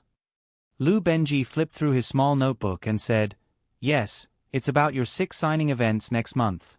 Didn't you say that you wanted to collect the readers' requests and that you could choose 3 to satisfy them?" Yang Yi nodded. When he said this, Yang Yi was in a good mood. After knowing that Murphy was pregnant, he walked like he was floating. So, not only did he agree to hold the signing events, but he also made some decisions that he felt were a little troublesome when he thought about it later. But, as a man, he must keep his promise. Lu Benji said, "We posted a post on your personal website to collect everyone's requests. Then, we sorted the replies with the most likes and filtered out some nonsensical requests. Finally, we sorted out the 10 with the most likes for you to choose from." Not every reader made a request seriously. Some of them even had some teasing or bad taste. For example, they asked for Yang Yi to wear women's clothes. Naturally, these were filtered out. Lu Benji turned his computer screen over. There were 10 requests listed on it. For example, Yang Yi was asked to interact with the readers in the book review section every day. Yang Yi read it with great interest. To choose 3, Yang Yi pondered for a while. He pointed to the requests and said, "I can agree to the first request. Organize more reader activities to let the fans have a sense of belonging." Yang Yi raised his head and smiled at Lu Benji. "I think this can be done. You can find someone to organize it. Organize a small activity every 2 weeks and a big activity every 2 months. Yes, you can organize it on your personal website. This can improve the cohesion." Lu Benji nodded and wrote in his notebook. "Activities can't be organized casually. First of all, the small activities can't be too complicated. Let more people participate. The prizes can be smaller. For example, the Sahara online mall vouchers are good. But the quantity must be large to ensure that there are more winners." Yang Yi said, "I suggest that you can contact Backwave Technology Company and use their social media platform to design a small activity like a lottery." Lu Benji knew that these 2 companies were inextricably linked to Yang Yi. He didn't ask much. He listened carefully and took notes. Big events can be organized on our website, but the awards have to be attractive enough. For example, we can reward them with an overseas trip or a 2-person honeymoon. The content of the event has to be well designed. Whether it's an online or offline event, it has to be interesting, difficult, and meaningful. For example, you can organize a half-marathon competition for the fans. Let everyone participate in the competition and promote the concept of healthy living. Of course, I'm just giving an example. The fans are scattered all over the country. It's not easy to gather people to participate in the competition. Yang Yi smiled. Right, who came up with this fan family? It sounds like spaghetti. Interesting, Yang Yi said with a smile. This was the first time he had heard of such a thing. A fan called Mu Yuchen. He's in Guangzhou, Lu Benji said, but he previously tipped you quite a bit on the website. It shouldn't be less than 100,000. Furthermore, he also put in a lot of effort to organize the fans to clear your name. Is that so? Yang Yi was a little surprised and said, Then if he comes to the signing event in Guangzhou, remember to tell me. Forget it. You can make an appointment with him. I'll treat him to a meal. Yang Yi's second request was for him to interact more with the fans on his personal website. It's impossible to interact every day, Yang Yi said to Lu Benji. Set it to once a week. I will appear at random times. Lu Benji also recorded it. As for the last request, Yang Yi pointed at the screen and smiled. If you want me to sing for the fans at the signing event, that's not a problem. Furthermore, I want to sing a new song for everyone, a new song that belongs to them. Lu Benji's face was filled with excitement as he scribbled furiously. Then he raised his head and asked, What song?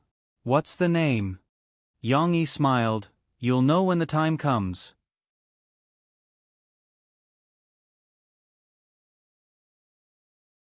Chapter 490. In a few more months, a family of 3 will become a family of 4. On micro-broadcasting, Murphy announced that she was pregnant again. Below the micro-broadcasting, there was a hand-drawn photo by Yang Yi. It was a photo of Yang Yi's large hand wrapped around Murphy's slender hand, followed by Shi's chubby little hand. Finally, in Shi's small hand, there was an additional baby-sized hand. The message was straightforward enough that it caused many media outlets to scramble to report it. Although it lacked the thrill of breaking news, it still gave the public a pleasant surprise. However, the media couldn't get an interview with Murphy even though they blocked the door. In order to ensure her safety, Yang Yi went to the furniture store alone to buy new furniture. Meanwhile, Murphy stayed in the house and rarely left the house. Of course, Yang Yi couldn't bear to see the pregnant Murphy run around everywhere. So, he asked Gua Ziyi or Lin Muan for help. As for Murphy, she simply needed to stay at home and come up with ideas. The media couldn't find Murphy, but they still managed to find Murphy's manager, Mo Xiaowan. Mo Xiaowan responded to the media and announced some news on behalf of Murphy. That's right, Murphy is indeed pregnant. Sorry, I can't reveal the time of her pregnancy. This is a personal matter. I hope everyone can give her some private space. After all, she is pregnant and needs a quiet environment. No, Murphy won't retire like last time. She's just been working for too long. She's taking advantage of this opportunity to take a break. Yes, she will. These new songs that everyone has been waiting for will be released after the recording is complete. But not now. Murphy needs some time to rest. I'm sorry, because her body isn't used to it, Murphy won't be able to hold a concert for the time being. She will have to wait until after she gives birth to the baby before making any arrangements. Here, on behalf of Murphy, I would like to apologize to the fans who have been waiting for and supporting Murphy. Yes, she will continue to keep in touch with her fans through music. At the same time, she will interact with her fans through micro-broadcasting. Fans who don't have a micro-broadcasting account can register and follow Murphy's account. She will announce a lot of news and updates about Murphy's life. Mo Xiaowan was right. Murphy stayed at home with nothing to do, but she couldn't stay idle. After cleaning up, Apart from studying the new singing style of songs written by Yang Yi, she also pondered about photography and micro-broadcasting. The update speed of Murphy's micro-broadcast was increasing at a speed visible to the naked eye. In the past, she basically didn't play with these things. At most, she would have one status update per day. However, Murphy's micro-broadcasting now gradually increased from one status update per day to several. In the beginning, Murphy just learned from Yang Yi and recorded Shishi's interesting stories and the daily lives of the pets at home on micro-broadcasting. She is becoming more and more sensible. Mom asked her to pour a glass of water, and she was willing to put down the toys in her hands and run to get her a glass of water. She fell in kindergarten today and had a small wound on her hand. Dad put a band-aid with a little monkey pattern on it. When he bathed her at night, she would cover her wound and shout to her mom, "Mom, no, the little monkey can't touch water." She has grown taller. Today, she suddenly shouted as if she had discovered a new world. Her dad and I thought she had touched her wound. Later, we found out that she realized that she had grown taller. In the past, she couldn't reach the dolls on the cabinet, but now she can reach out and take them down. What a long-legged cutie. Like Yang Yi, Murphy was also very concerned about child safety. She didn't want to post pictures of Shishi's face. So, when she recorded Shishi's interesting stories on micro-broadcasting, it was mostly simple text descriptions. However, when it came to the pets at home, Murphy didn't get tired of posting many pictures she took. Her fans loved to see them. Today, Shishi came to complain that Xiao Guai and Steamed Bun were fighting again. Actually, they weren't. The two little guys were just playing around. Everyone, look, they are very careful. In the first picture, Xiao Guai stood up and bared its fangs at Steamed Bun. However, in the second picture, Xiao Guai was lying on the ground, and Steamed Bun was playing with its tail. Xiao Guai, with its big face, looked like it had nothing to live for. It seemed like it was tired too. Of the three kittens at home, the closest to Steamed Bun is actually Dodo. Dodo is the big sister. Although she looks cold on the surface, she is a big warm cat in her heart. Last night, when we saw Dodo drinking milk, Steamed Bun came over and she pushed her basin over. However, Steamed Bun still couldn't drink milk and had diarrhea in the middle of the night. She thought it was Xiao Guai who did it. Smiley face, with Yang Yi's guidance, Murphy's photography skills had improved a lot. In addition, women were naturally sensitive to color and knew about composition. In her shots, the cute pets were very vivid. Although they were still pictures, people could always imagine the interesting stories that were happening between them. However, today, when Yang Yi picked up Shishi from kindergarten and came back with her, he saw that Murphy had started to play with her handiwork, folding paper. "Mom, what are you doing?" The curious baby she couldn't wait to break free from the shackles of her school bag, ran over and asked. "Mom is folding 1,000 paper cranes." Murphy smiled. She picked up a finished product and said to Shishi, "Look, this is 1,000 paper crane." 1,000 cranes? Shishi still understood the number 1,000. She took the paper crane from her mother's hand and looked at it curiously while muttering, "It's 1,000 paper cranes. Paper with white paper." Of course, you can also think of it as 1,000 paper cranes. However, Mom can't fold that many. She can only fold a few dozen and then use a rope to hang them up and make curtains. Murphy smiled and said, "Do you think it looks good?" She didn't have any special reaction to her mother's words about the paper crane curtains. However, she looked at the small and cute paper crane in her hand and nodded. "Why did you suddenly think of folding 1,000 paper cranes?" Yang Yi put away Shi's school bag and asked. "Actually, it was Huan who taught me. During the day, she came here to fold 1,000 paper cranes. She said that she wanted to get a glass jar for Ding Xiang's birthday." Murphy said, "I learned a little and thought it was fun, so I folded some myself." "Ding Xiang's birthday?" Yang Yi said in surprise. "Yes, Ding Xiang's birthday is next Tuesday. You don't even know your own employee's birthday?" Murphy chuckled and said, "Didn't you see her ID card when you joined the company?" Yang Yi didn't know whether to laugh or cry and said, "Why would I pay attention to this? But it's not too late to know now. Well, we have to quickly discuss what kind of gift to give Ding Xiang," Murphy said excitedly. At this time, Shishi lowered her head and pursed her lips. She was a little embarrassed as she handed over the paper crane that she had loosened in her hand and said timidly, "Mom, I'm sorry. I broke your paper crane."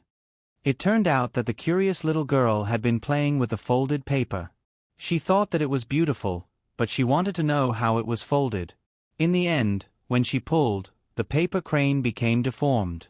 Murphy took a look and said with a smile, "It's okay, Mom can fix it."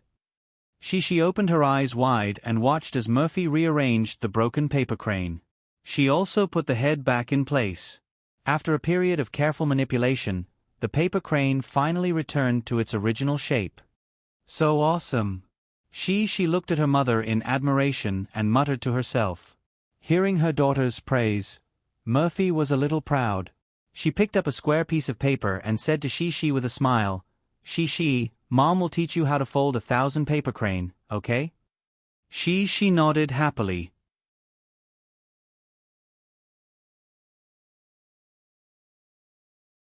Chapter 491.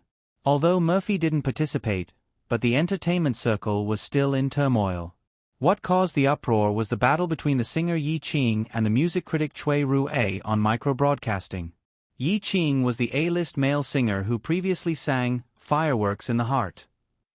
At the time, he and Murphy's "Coming Across the Ocean to See You" were locked in battle for the #1 spot. Recently, one of his new singles was completely criticized by the famous music critic Cui Ruei. Yi Qing couldn't take this lying down, so he scolded Cui Ruei on micro-broadcasting for not being able to ask for money and maliciously splashing dirty water on his song. After Cui Ruei was informed by his friends, he also signed up for micro-broadcasting and started arguing with Yi Qing. On one hand, he swore that he didn't take any money. On the other hand, he scolded Yi Qing for not being professional and not being able to listen to criticism. Of course, Cui Ruei's poisonous tongue was also well known. Before, all of Murphy's albums had been scolded by him. It was just that his comments weren't objective at all, and he often relied on his pen to turn black into white, and white into black. According to Mo Xiaowan, this person did have the problem of extorting money from singers. It was just that he had all kinds of reasons for asking for money, so it was very hard for people to catch him. These two clearly underestimated the influence of micro-broadcasting. By the time Yi Qing's management company's PR department reacted, the vulgar words used by these two on micro-broadcasting had already stunned the netizens and fans. The mutual exposé made the audience even more excited. Regardless of who had the upper hand in the war of words, such a war of words was a lose-lose outcome. The one who suffered the most was still Yi Qing. All of the good image he had accumulated before was basically gone. There was only one winner, and that was micro-broadcasting. Taking advantage of this battle, micro-broadcasting harvested another wave of new users. With hundreds of millions of registered users, and still maintaining such a high level of activity, it made the backwave technology company behind it enter the sights of the big shots. Of course, this storm had nothing to do with Murphy and Yang Yi for the time being. Mo Xiaowan was the only one who was nervous. She wasn't the only one. Many other agents had learned their lesson. They were beginning to truly understand the power of this obscure social media platform. For this reason, Mo Xiaowan had specially convened a meeting with the employees of the new company and asked them to pay more attention to micro-broadcasting. It was just like how artists couldn't say anything to reporters in the past. Now, every star and manager couldn't casually post their own opinions on micro-broadcasting. They had to be careful and scrutinize everything clearly before posting anything that shouldn't be said. However, Zhu Jie was an exception. Now that he had a new manager, he was like a wild horse out of control. No one could control him. On the 1st of next month, Brother Jie will be back with a new song. Radisend Arrowheads, I missed you so much. Did you miss me? While that night was still in the recording stage, Zhu Jie couldn't wait to post a micro-broadcasting and announce his plans for a new song to his fans. This nonsensical wording and tone was exactly the same as his usual performance on variety shows. It was completely his own performance. Clearly, he didn't discuss with his manager before sending out the micro-broadcasting. This micro-broadcasting still received a lot of likes and pursuit from fans. Zhu Jie's fans basically all knew what kind of person Zhu Jie was. In the comment section, while teasing Brother Jie that this year was a bit too long, they were also looking forward to his new song. However, not everyone could like Zhu Jie's antics. Cui Rue, who had previously insulted Yi Qing and turned herself into an internet celebrity, forwarded Zhu Jie's Weibo and said in a strange tone, "You don't even know how to say ladies and gentlemen. Some uncultured singers shouldn't learn how to use English. Using transliteration will only teach bad things to children who just start learning English. Damn, is this old man crazy? It's fine if he insults Yi Qing, but even me? Do I have a grudge against you?" Zhu Jie, after discovering this, unhappily shouted. There really was a grudge. Zhu Jie was forgetful. He had once ridiculed a bunch of music critics who looked down on him singing Mistress on a variety show, but he forgot that Cui Rue was one of them. Unfortunately, he forgot, but Cui Rue always remembered. This time, she used micro-broadcasting to disgust Zhu Jie. No matter what, now that Zhu Jie had no one to stop him, he couldn't hold back his temper. However, he was still a bit smart. He didn't follow Yi Qing's example of insulting Cui Rue. Instead, he silently recorded a short video and then sent it out on micro-broadcasting. At the uncultured old man who said, "I don't understand English." Micro-broadcasting only left this sentence. In the video, Zhu Jie used fluent English the whole time. First, he greeted the audience, then told them that in this world, there was a kind of undying old thief who wanted to take revenge on society. He himself was insulted by him for no reason. Zhu Jie's English was really good. Although it couldn't compare to native speakers, it was still better than most students. After all, he had studied in England before and was sent by his dad to receive elite education. Finally, Zhu Jie left a message for Cui Rue.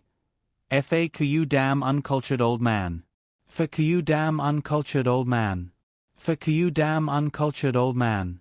I'm a Chinese, so I speak Chinese. I just like to use Chinese to speak English, so what? Alright, by the way, you said I don't understand English, but you don't seem to understand English either." The plural of gentlemen should be gentlemen, M-E-N. You can't even understand this little bit of grammar, yet you still have the nerve to insult me. Scram as far as you can. This paragraph, Zhu Jie used Chinese. Although it was Chinese, but after hearing the first half, no one dared to think that he couldn't speak English anymore. On the contrary, Zhu Jie's cursing in Chinese wasn't as disgusting as Yi Qing's.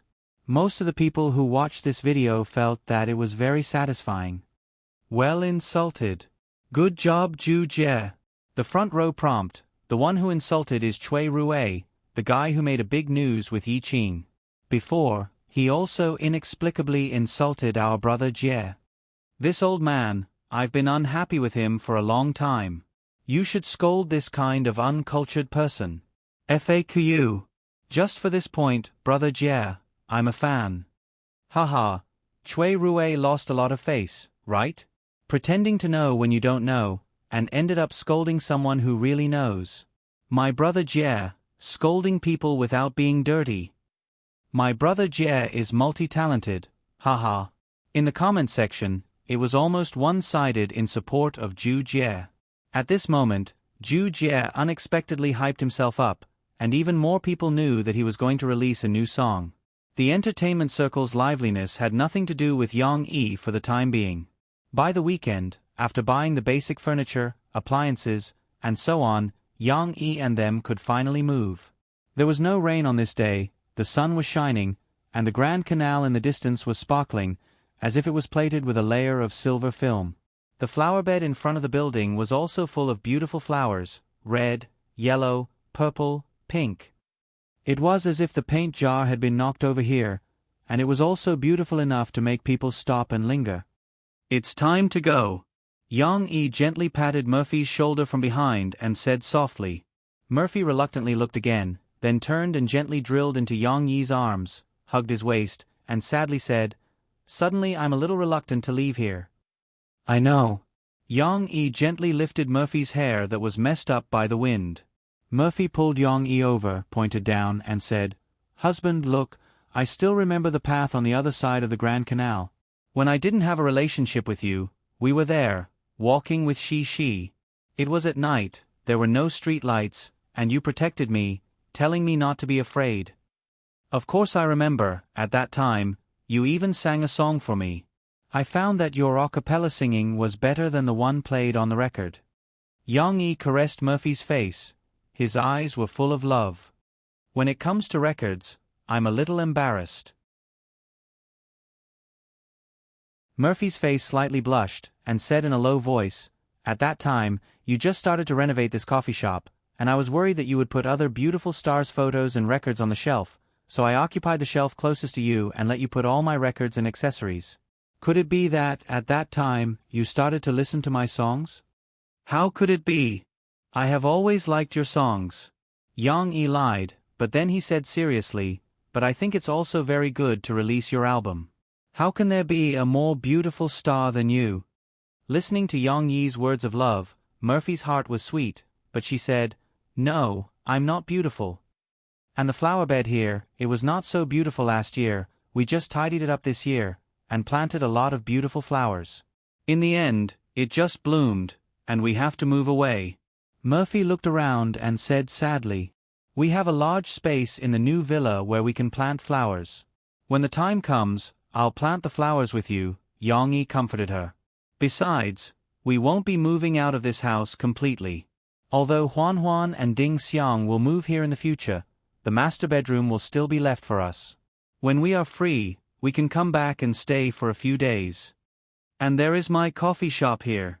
And so many good friends. When the reporters are no longer blocking here, we can often come to the coffee shop to play." Yang Yi laughed. "Well, I know." Under Yang Yi's comfort, Murphy finally felt relieved.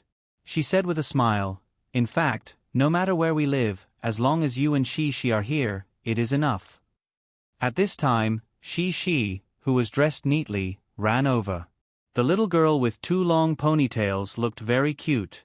She shook Yang Yi's mobile phone and giggled, Papa, Exiner called me and asked us to hurry up, she wants to visit my new home." Everything had been packed. Yang Yi and Mo Fei looked at each other and smiled. "Okay, let's go now."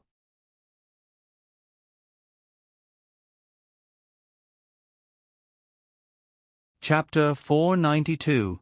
The scenery in the new villa was even better. The neatly trimmed grass in the villa area was lush green, and the purple and reddish-brown bushes and flowers also added to the overall color palette. Driving along the small path by the lake, Yang Yi's car even passed by a few quaint little pavilions and quaint fountains. The car wasn't going very fast, so Yang Yi decided to roll down the windows and sunroof to let the warm spring breeze in, and also let the little girl's happy cries drift out. "It's so beautiful." She couldn't sit still for a long time. She leaned against the car window and looked out greedily. Beside her, Murphy couldn't do anything about her, so she could only watch over her carefully, afraid that she would jump out herself. Fortunately, they soon arrived at their own home. Shi. Yang Yi's car hadn't even stopped when a chubby little girl jumped out of a parked luxury car and ran over happily, waving at them. Exiner. She heard the noise, and she turned her head and happily called out to her mother's window. She couldn't wait to climb from the child's safety seat to her mother's body, and then climb over again. "You can't. You have to wait for Daddy to park the car before you can get out." Murphy hurriedly held down Shi and said reproachfully, Shi, be good. Didn't you promise Daddy that you'll be a good baby? And look, Uncle Lon also called Exiner back. They're going to drive the car in too. Yang Yi spoke up to help. "I'm a good baby." She didn't play around anymore, and obediently sat back in her seat. However, the little girl's big eyes looked around, and her gaze had already drifted outside impatiently. The gate in front of the villa was an AI door lock. Yang Yi pressed a button with the remote control in the car, and it slowly opened. Two cars slowly drove in and stopped in front of the gate. "You're finally here. Exine has been nagging since yesterday." Lan Hao Kai got out of the front passenger seat. Before he even made his appearance, his loud voice traveled over. Lan Xian and her mother Wu Jingjing also got out of the car. Shi, who had just been carried out of the car by her father, couldn't wait to run over. She giggled and hugged her little friend, jumping and jumping. "Because we still had some things to pack today, so we were a step behind." Yang Yi smiled at Lan Hao Kai. Wu Jingjing and Murphy also greeted them. They were already very familiar with each other and had a good relationship. After all, Wu Jingjing was Murphy's fan, and the two women occasionally contacted each other on the phone. While the adults were greeting each other, the children wanted to interrupt. Lan Xian pulled Shi and squeezed in front of Yang Yi. She said excitedly, "Uncle Yang, can you take down Shi's cat and puppy first?" Shi also raised her little head and kindly added a few words to her little friend. "Haha, Papa, Exine wants Xiao Guai, Xiao Hui, Du, and Bao Tuo to play with." "Exine, don't make trouble. Your Uncle Yang just moved here, and he hasn't packed yet," Wu Jingjing said softly. Yang Yi waved his hand and smiled. "It's okay." He went to the back of Tyrannical Wolf and took down the cat cage with the 3 British Shorthairs and the dog cage with Bao Tuo. He opened the cage and let them out. "Bao Tuo!" Lan Xian shouted happily and pounced on the little puppy. Sure enough, small pets were more popular. Bao Tuo was actually very smart. Unlike the other 3 British Shorthairs, he didn't look around after coming out of the cage. Instead, he wagged his tail and burrowed into Lan Xian's arms. Then he struggled out again and jumped to Shi's feet for a while, and then jumped back to Lan Xian's side.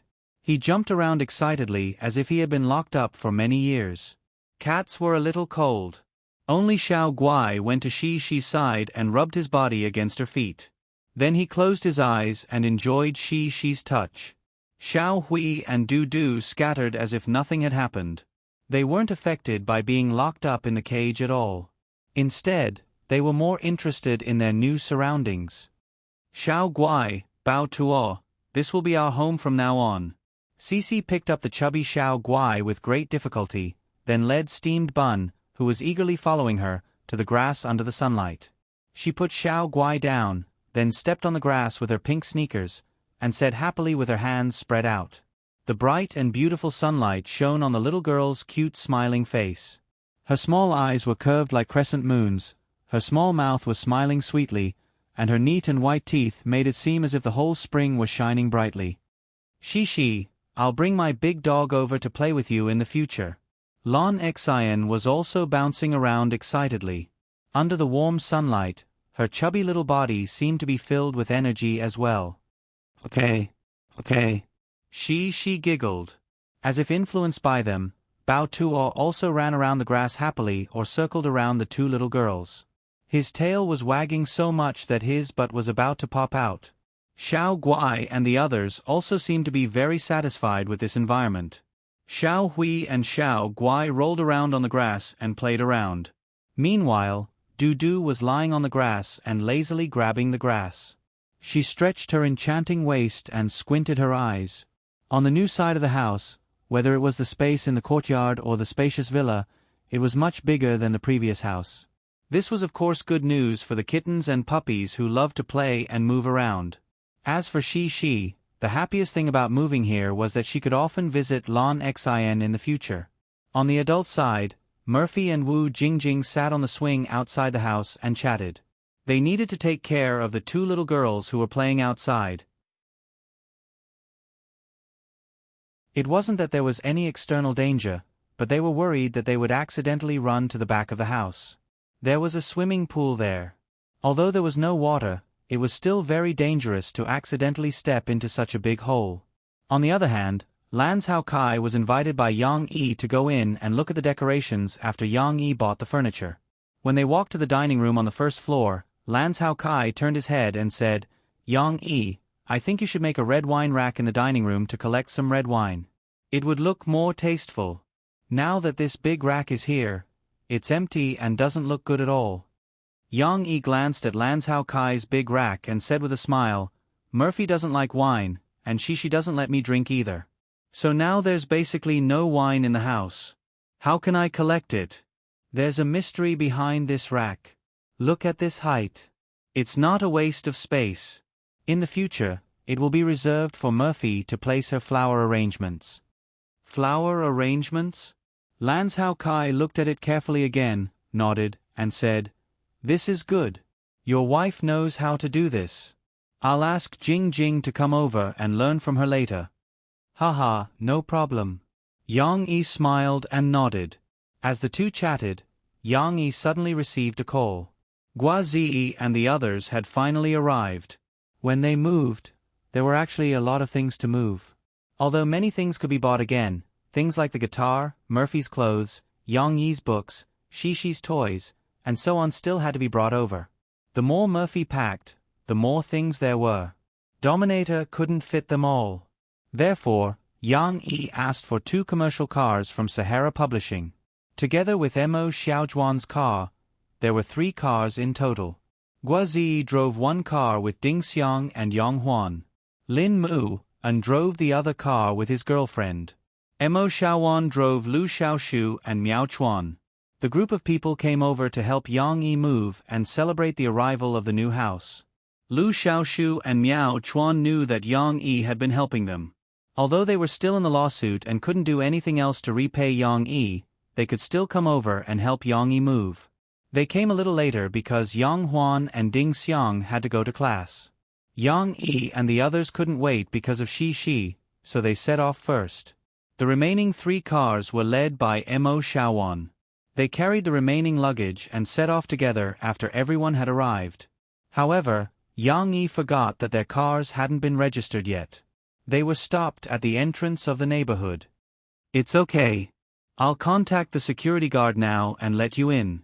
Yang Yi put down his phone and used the access control system to inform the security guard at the entrance. After a while, Yang Yi received a call from Yang Huan. The 3 cars had been let in.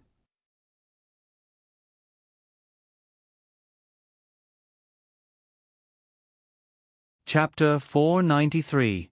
It wasn't good to stay in the sun for too long, so Murphy let the 2 girls play outside for a while before calling them in. After playing for a while, Shi and Lan Xian were both sweating profusely, and their hair was curly from the sweat. However, they still happily called out and laughed. They dodged their mother's hands and ran happily with Bao Bao. When they were about to enter the door, Gua Zi and Lin Mu and were carrying a large cardboard box and blocking the door. Shi and Lan Xian stopped. The 2 girls giggled and huddled together as if they had bumped into each other. Bao Bao was too small, so he couldn't react in time and bumped into Shi's leg. The little puppy shook his head and looked up at Gua Zi and Lin Mu and in front of him. He hesitated for a moment, but still dutifully barked at the 2 big guys. Woo! Woo! His voice didn't sound like a dog's bark, and it wasn't threatening at all. However, the little one jumped bravely, as if he wanted to protect the little master behind him. Ladies first. Gua Zi smiled and gestured to Lin Mu and the 2 of them moved aside to let them go in first. What did he say? Lan Xian asked Shi in confusion. Little Uncle Gua told us to go first. Shi said, knowing this phrase. Yang Yi and Lan Zhou Kai walked out clapping their hands. Now, all the men were helping to move things. Even Lan Zhou Kai enthusiastically wanted to help. Of course, Yang Yi knew that Lan Zhou Kai couldn't carry heavy things, so he secretly used his strength to carry most of the weight. Shi, Xian Air, go upstairs and play. Don't disturb the adults, Yang Yi said, waving his hand. Okay. Shi and Lan Xian held hands and ran upstairs. Steamed Bun also eagerly followed along, but the 3 British Shorthairs were still playing outside. Shi was already used to their wanton behavior. Xian, let me show you my room. Shi said crisply. Okay. Lan Xian nodded happily. However, when they reached the corner of the stairs, they heard Steamed Bun's anxious cries. The two girls looked back and realized that Steamed Bun hadn't come up yet. The little puppy didn't dare to climb the stairs and anxiously paced around at the bottom. Steamed Bun, come on up. She beckoned. However, Steamed Bun jumped in front of the stairs. His short legs couldn't jump high, and he didn't know how to climb the stairs. He could only turn in circles, not knowing what to do. Just then, Yang Huan came over. Yang Yi was still worried, so he asked her to take care of the two girls upstairs. She's big eyes lit up. She begged, "Auntie, can you bring Steamed Bun up?" It was a piece of cake for Yang Huan. She gently scooped Steamed Bun up and carried him upstairs. She and Lan Xin happily continued to run upstairs. Steamed Bun, who was in Yang Huan's arms, was restless. He turned his little head and looked around. Then, he stepped on Yang Huan's bulging chest with his two front legs, leaving a green mark on her white shirt. Yang Huan didn't notice. She carried Steamed Bun upstairs and put him down. Then she said, She, your dad told me to tell you that you can play upstairs, but you can't run around, especially on the balcony. We're going to Shi's room, Lan Xin said for Shi. Very good. Then let's play in the room. Yang Huan smiled. My room is here. It's super big. She brought Lan Xin and Yang Huan to the master bedroom. It was indeed big. The master bedroom was dozens of square meters, including a big balcony, a walk-in closet, and a bathroom. The furniture in the master bedroom was similar to those in the hotel. There was a bed, a cabinet, a table, a TV, and so on. However, compared to such a big space, it still looked simple. However, Lan Xin and she didn't care. The two girls happily threw themselves on the big bed. They took off their shoes and jumped on the spring mattress in their socks. This is super fun. She happily said to Lan Xin as she jumped. I like it too. Lan Xin was also having fun. She panted and said, My bed is soft. You can't jump. Then you can come to my house to play. She said. Yang Huan saw that they were having fun. The bed was big, so she didn't have to worry about them falling out. She walked to the balcony and looked around. Yang Huan had been in cram school and practicing acting. It was her first time here. She and the girls jumped and sometimes fell down. However, the quilt was new and very soft. It didn't hurt when they fell down. Instead, the more they fell, the more fun they found it. The girls on the bed couldn't stop giggling. Steamed Bun anxiously barked under the bed. It couldn't get up. At this stage, it was very clingy and wanted its master to play with it all the time. Fortunately, the two girls didn't slack off this time. They climbed down the bed and picked up Steamed Bun. They worked together to lift Steamed Bun up so that he could reach the edge of the bed. Steamed Bun successfully got up. She and Lan Xin climbed up. The two girls and the dog jumped on top of the bed again. Fortunately, it was quite tiring to jump around like this. Lan Xin couldn't take it anymore. She lay on the bed and panted heavily. She sat next to them and watched Steamed Bun jump around between them.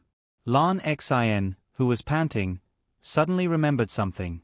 She turned her head and asked expectantly, She, am I the first good friend to come to your room? She thought about it. None of her good friends had come to her house. She nodded and said, Yes, Xin is the first. He.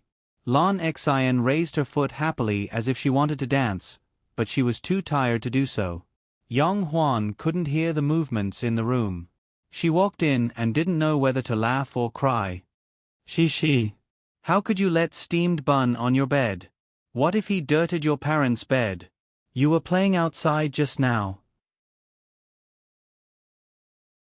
This is Shi's bed. Lan Xin said in confusion. Shi, why did your aunt say it was your parents' bed? This is my papa's and mom's bed. She said matter-of-factly. You still sleep with your parents? Lan Xin blinked and said, I've been sleeping alone since I was 3 years old. I have my own room, which is as big as this one. You sleep alone? She was a little surprised. But I want to sleep with Mom and listen to Papa's stories. I'm a big girl. Big girls don't sleep with their parents. Lon Xian shouted proudly with her chest out. Yang Huan helplessly saw that the two girls were going off topic. She had to go up and take steamed bun down. The little puppy was reluctant. He wanted to climb up on the ground. Unfortunately, his legs were short. I want to sleep with Mom and Papa. She didn't care about steamed bun. She reluctantly said to Lon Xian. Then you're not a big girl. You're still a little girl. Lon Xian didn't show any mercy. She looked at Yang Huan for help. Yang Huan sighed secretly. She decided to help her brother. She shrugged and smiled at Shi. Xian Air is right. You're growing up. In a few months, you'll be 5 years old. You should learn to be independent and get used to sleeping alone. But I'm scared. She pursed her lips and muttered reluctantly. Don't be scared. I'm not scared. Lon Xian said to Shi. You can sleep in my room too. We can sleep together. Really?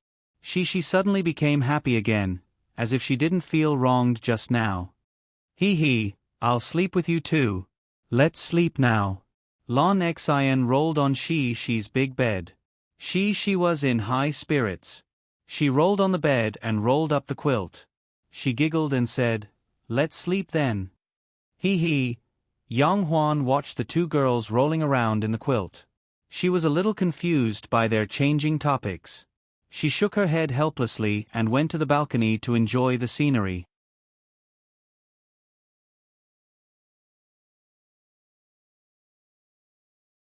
Chapter 494.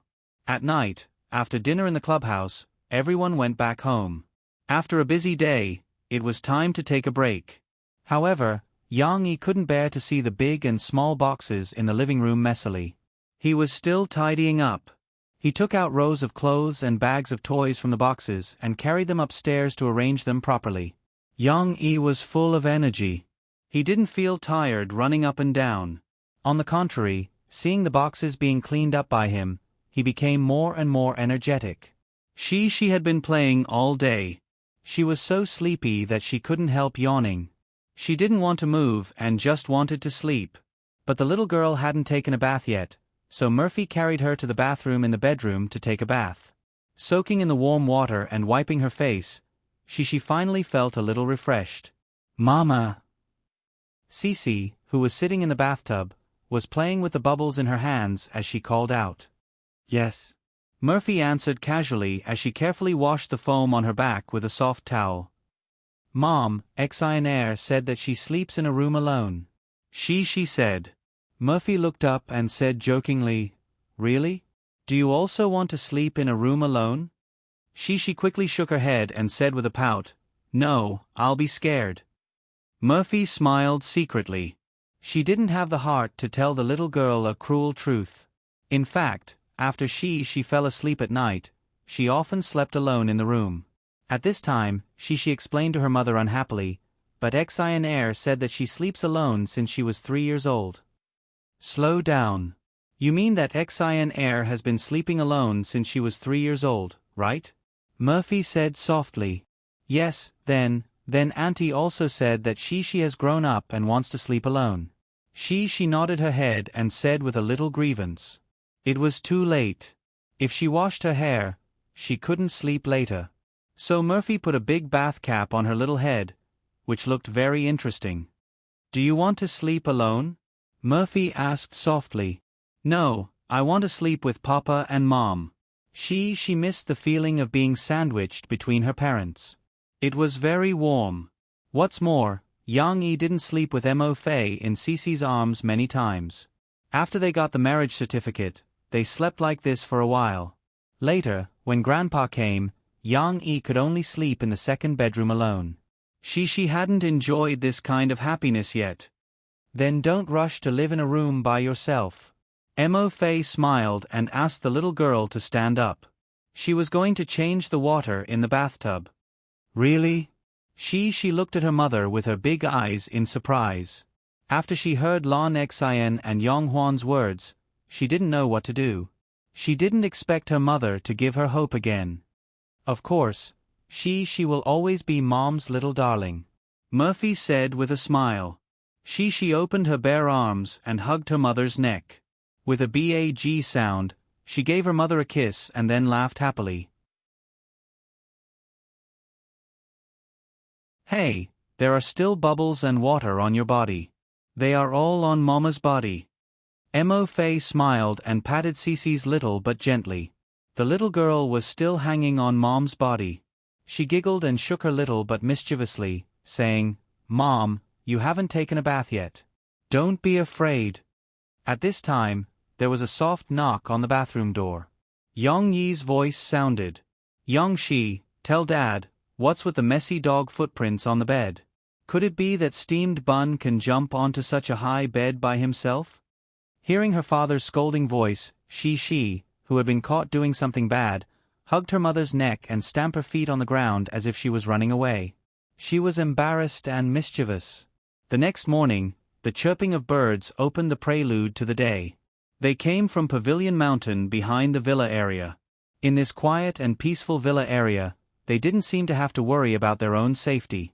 They could fly freely between the trees and jump onto the bushes in the green belt to show their singing to passers-by. On the beautiful artificial lake, Yang Yi was striding with his long legs, maintaining a steady breath and running in the midst of the singing of the birds.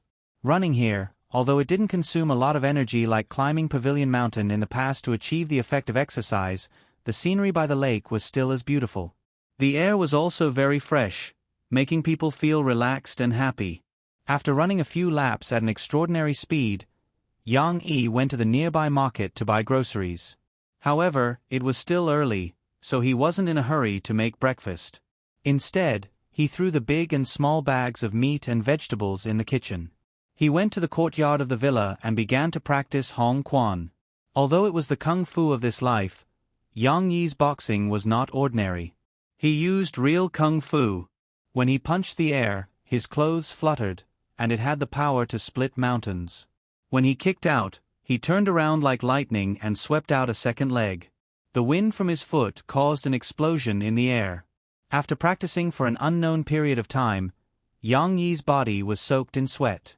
His slightly bronzed muscles seemed to be smeared with a layer of tung oil. It was a sight to behold. Just as he was panting heavily and slowly walking around the grass in the front yard to recover, Murphy rubbed her sleepy eyes and appeared on the balcony on the second floor. Good morning. When Murphy saw Yang Yi, she revealed a beautiful smile and said with a soft voice that still had a slight nasal sound. Good morning. Yang Yi replied with a smile. Quickly come up and practice. I'll get you some water. Murphy waved her hand. Although Murphy was resting, she never slacked off. Every morning, she would wake up and practice her voice, rain or shine. Now that she had found a partner with the same goal, she would even pull Yang Yi to practice together.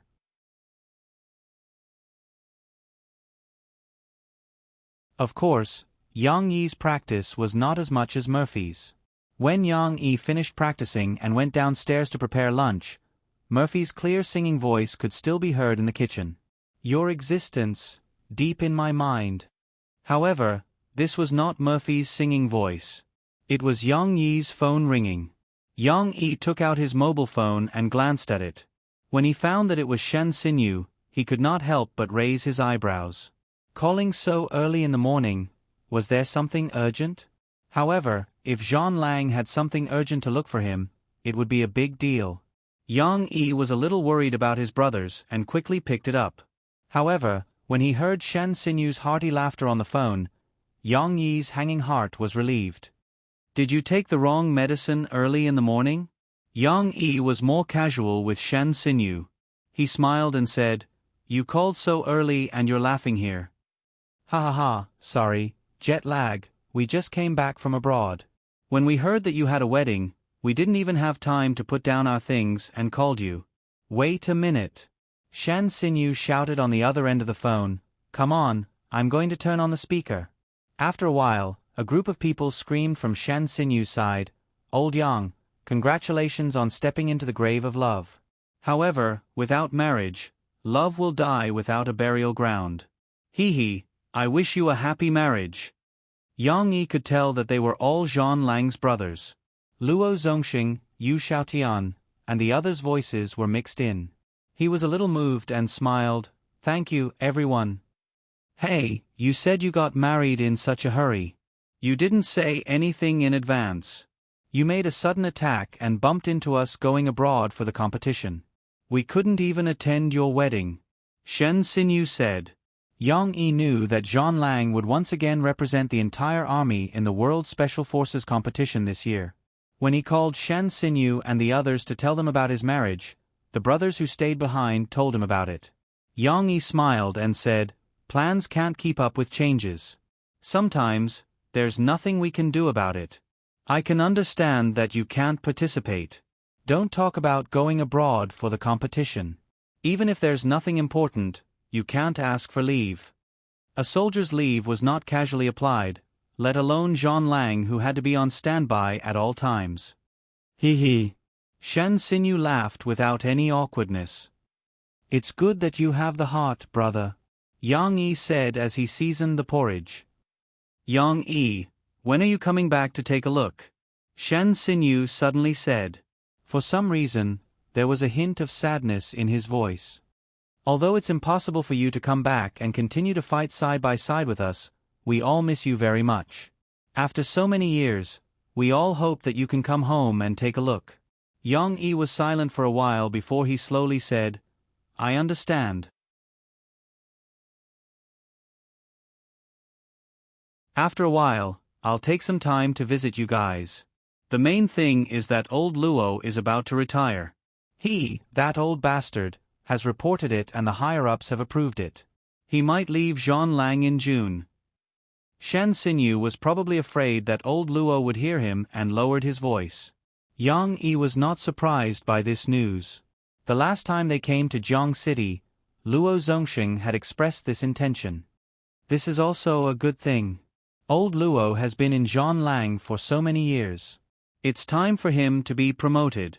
It's a good thing for his personal development and for Zhang Lang's development. Yang Yi softly advised. I know. I'm not a little girl. I'm not reluctant to leave and cry. Shan Xinyu shouted unhappily. I just feel that you guys are leaving Zhang Lang one by one. It's just that I feel bad. Come back early and take a look while the brothers are still here.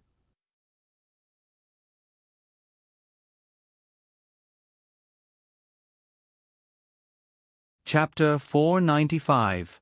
Shocking. He's the one who wrote the song for Chan Yijie. When Yang Yi moved house over the weekend, an unknown Tianxiong employee leaked the news. The news that Chan Yijie was recording a new song was exposed on a new media website that specialized in gossip. The shocking headline attracted a lot of attention and clicks. If the non-mainstream singer Zhu Jie's announcement of his new song received widespread attention on the internet, but it didn't cause much of a stir in reality, then the news about the real superstar Chan Yijie couldn't possibly remain silent. Once it was exposed, the mainstream media scrambled to report it.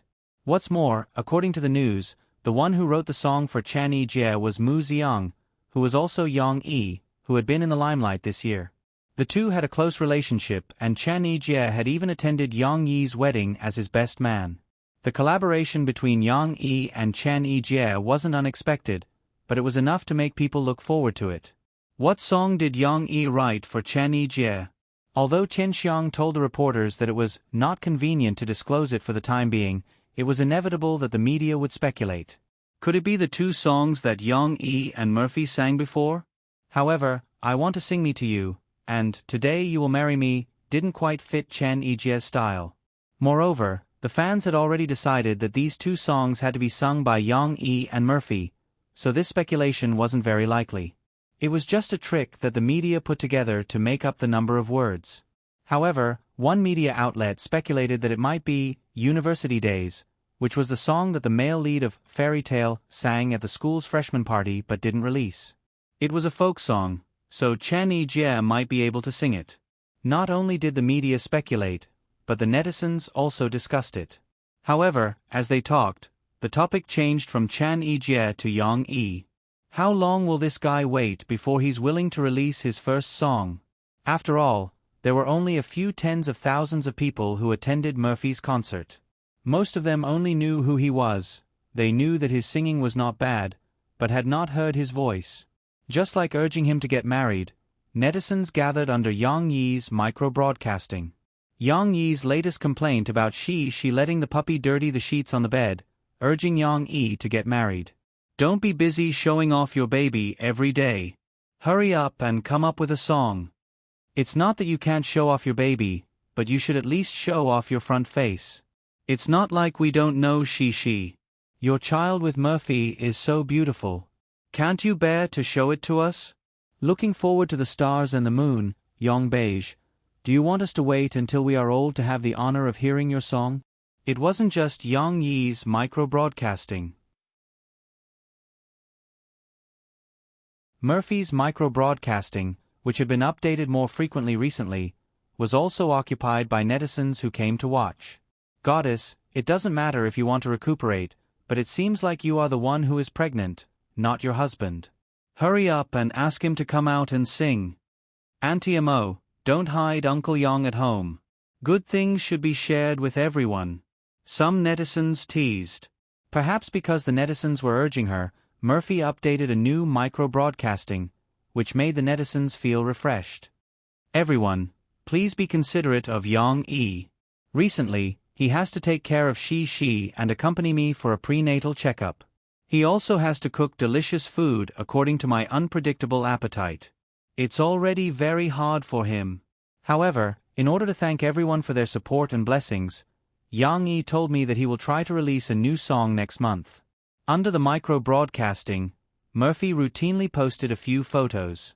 The first was taken by Murphy during her prenatal checkup, which she asked Yang Yi to take. The remaining 5 photos were photos of delicious food taken by Murphy. This subtle bragging immediately made the netizens explode, and they all started to comment. Is this really the food made by Yang Yi? If it weren't for the homely dining table and cutlery, I would have thought that it was made by a chef outside. No wonder Yang Yi's micro-broadcasting account is called She Chef. I thought that he was just praising himself.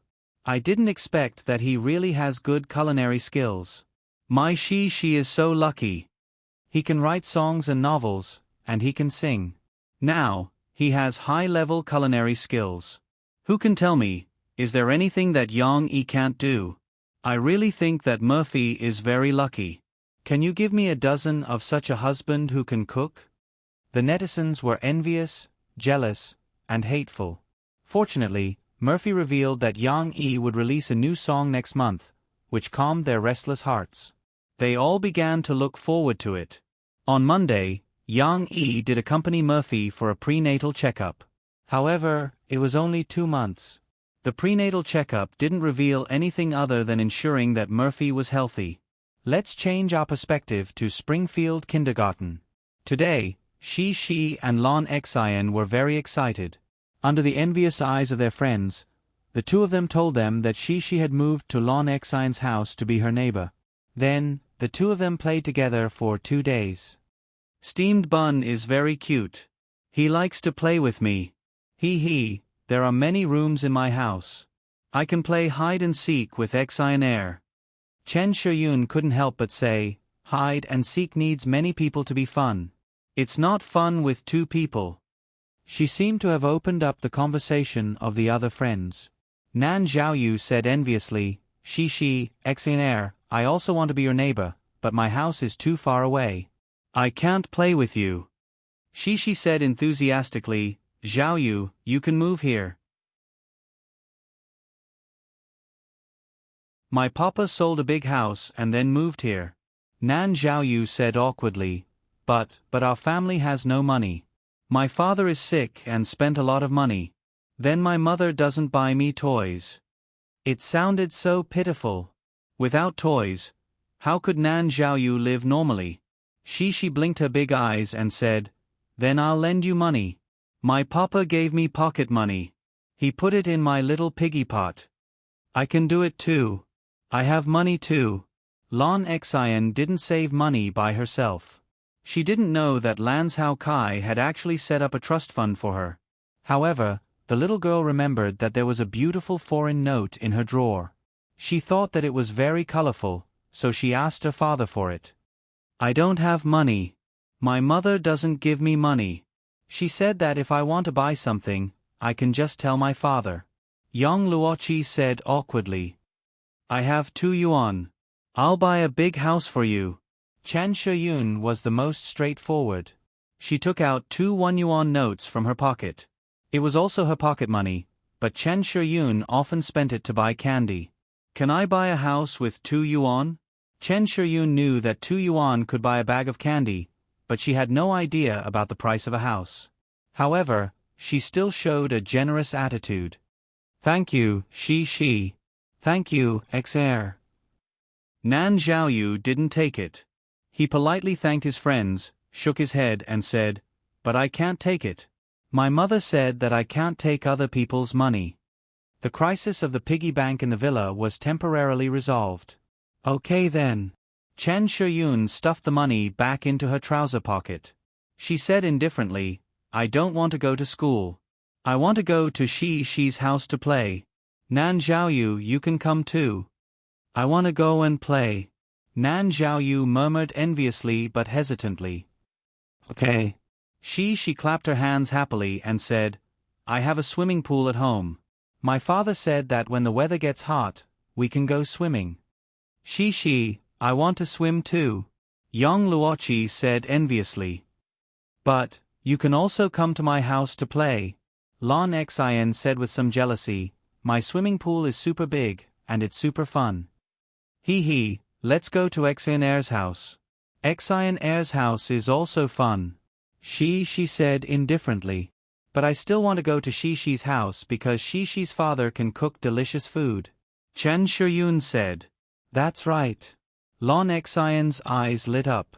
The foodie immediately changed her mind. "Then don't come to my house to play. I want to go to Shi's house to eat delicious food. There's a big cake and a lot of delicious food. I want to compete with you to see who can eat more," Chen Shiyun said to Lon Xian. "Of course I can eat more," Lon Xian said unconvinced. The children's ability to change the topic was even better.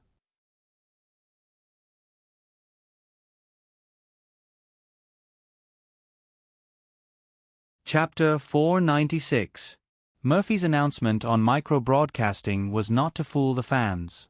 It just so happened that the preparations for the signing event happened. Yang Yi took some time to record the song in the recording studio of Huai Brothers Company. In fact, the signboard of Phoebe Studio should be hung, but now Murphy's contract has not yet ended. In order to avoid trouble, the studio has not been officially registered. However, the recording of this song started on Tuesday, which caused some controversy. Yang Yi, isn't the prelude of this song too simple? Not to mention the integration of the human voice, won't this kind of beat make people misunderstand that it's too frivolous? Jin Yingming, who was the producer, said with a frown. However, this time, Yang Yi's arrangement style changed again, which made Jin Yingming happy and worried. He was happy that Yang Yi boldly made a change. For a musician, to appreciate Yang Yi's new arrangement style was not only a very enjoyable thing, but also new inspiration. But playing music was one thing, and selling music was another. Jin Yingming was very worried about the market's ability to accept. If the arrangement was too unique, it would be rejected by the market. There was no need to learn too much from this precedent. "Teacher Jin, I think it's very good. Simply don't use a sandhammer, just snap your fingers. Just like a beatbox, the human voice completes the prelude transition." Murphy sat next to Yang Yi and put forward a different opinion. "Since this song is for the fans, we have to do something special and boldly integrate new elements." Murphy couldn't stay at home, so she came to the company with Yang Yi. In the early stages of pregnancy, when she needed to rest, Murphy was not allowed to record songs by herself because she was too immersed in the recording state, and it was easy for her to be immersed in it and forget to rest. But there was no problem with accompanying Yang Yi to record songs. Murphy just watched from the side and occasionally gave some advice.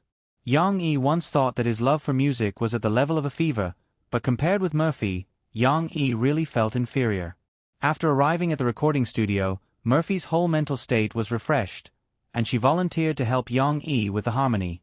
However, Murphy and Ji Ningming's opinions did conflict. Murphy's considerations stopped at the level of playing music, while Ji Ningming, because he had experienced too many failures, was very rational and found a balance between the professionalism of music and the acceptance of the market. Yang Yi pondered Ji Ningming and Murphy's suggestions for a while, but he was still a little undecided. But seeing them arguing fiercely, he smiled and said, "It doesn't matter, old Jean, you can go back and try a new arrangement. Today, we'll first record according to Murphy's suggestion and see the effect. When yours comes out, we'll do a comparison." If it were any other producer, they might have just quit. However, Ji Ningming's character was not strong. On the contrary, he felt that Yang Yi, as the boss, respected his opinion. He nodded gratefully. "Yang Yi, didn't you tell me at home that you can also do an electronic version of the arrangement?" Murphy said excitedly. "That's more frivolous, I don't like it." Yang Yi shook his head. "It doesn't matter. You can make it and let us listen to it. Maybe it can give Teacher Jean some special inspiration." Murphy said. Yang Yi looked at Ji Ningming and saw that Ji Ningming was also very interested, so he nodded with a smile. Discussions about music always made people forget about the time. If Yang Yi had not set the alarm to pick up Shi, they might have been in a heated discussion until midnight. In the evening, Yang Yi and Murphy picked up Shi, but they did not go directly to the villa. Instead, they went to the coffee shop. Today was Ding Xiang's birthday. Yang Yi and Guazi had been planning for a long time to celebrate Ding Xiang's birthday, but they did not show anything strange in front of Ding Xiang, including Yang Yi and the others. They also helped to keep it a secret and did not leak any information. Therefore, when Yang Yi and his family returned to the coffee shop in the evening, Ding Xiang was a little surprised. She thought that Yang Yi and his family had left something upstairs. She wiped her hands and took out her keys to help. "Ding Xiang, come here." Mo Fei smiled, took Ding Xiang, who was still thin, and took her to the front of the bar, let her face the bar with her back to everyone, and then said, "Can I trouble you to close your eyes first?" Ding Xiang was confused, but she still did as Murphy said. She had a vague feeling that something was going to happen. She did not see it. After Murphy made sure that she closed her eyes, she made an okay gesture to Yang Huan next to her. Yang Huan ran to the door and gestured for Guazi, who was hiding outside, to come in. Guazi was carrying a big box in his hand. Yang Yi also went to help. He opened the box in a hurry and took out the cake inside. Lin Mu An and his girlfriend, Ran Jin, helped to open the candles in the bag and gave them to Yang Yi and Guazi. The five of them put the candles on the cake. "Is it done?" Ding Xiang asked, a little confused. "Wait." Murphy turned to look at her and said, "Don't open your eyes yet." Ding Xiang felt very strange in her heart, but she still remained motionless. She was leaning on the table, licking her lips and looking at the big cake. However, she knew what her father was doing, so she did not say anything. Moreover, when the young lady heard Ran Jin clicking on the lighter, she shrank her head and raised her little finger to shush the other party. It seemed that she was even more nervous. Finally, the cake was arranged. Lin Mu An quickly walked back to the piano and sat down to get ready. Yang Huan took a paper crown and put it on Ding Xiang's head. Murphy smiled and turned Ding Xiang around. After Ran Jin turned off the light, she said, "Okay, Ding Xiang, you can open your eyes now." Ding Xiang opened her eyes and saw a big cake in front of her. The candlelight was flickering on the cake, and behind her, Yang Yi and Guazi were smiling. At the same time, Lin Mu An played the birthday song. It was the same song that Yang Yi played on Shi's birthday last year. 1, 2, 3. Yang Yi directed. Cece's little figure was hidden in the shadows, but her clear voice could be heard. "Happy birthday to you." The little girl sang 4 lines, which was just one section. Then everyone sang the birthday song to Ding Xiang. Under the candlelight, Ding Xiang still looked surprised, but there were tears in her eyes. This girl did not cry. She would only be so emotional when she was deeply touched. Ding Xiang, sister, sister, sister. Finally, after various titles, everyone laughed and said in unison, "Happy birthday to you." Ding Xiang choked. Thank you everyone. Thank you so much. I don't even remember my birthday today. Thank you for remembering. This is so expensive. Sigh, I don't know what to say. Ding Xiang never celebrated her birthday. She used to live a hard life. Every day was tiring. To Ding Xiang, birthdays were just numbers that needed to be filled in when doing registration. She did not expect that she would be able to celebrate her birthday this year. So many friends had secretly prepared so many surprises for her. Ding Xiang was so touched that she did not know how to express her feelings. The credit goes to Huan Huan and Xiao Guo. They reminded us, Murphy said with a smile. Yang Huan was not greedy. She waved her hand and said with a smile, "It wasn't me. Xiao Guo told me. I still don't know how he knew. I think he has ulterior motives." Guo Ziyi complained, "What do you mean by ulterior motives? I have a good memory. I saw Sister Ding Xiang's ID before, and I remember it."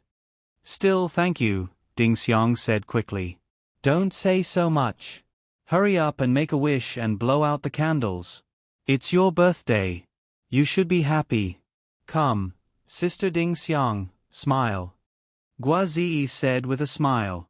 Everyone laughed out loud. Ding Xiang also wiped her tears and smiled embarrassedly. Ding Xiang did not know how to make a wish in front of the candles. She closed her eyes and thought sincerely, "I'm sorry. Please forgive my greed. I have 3 wishes.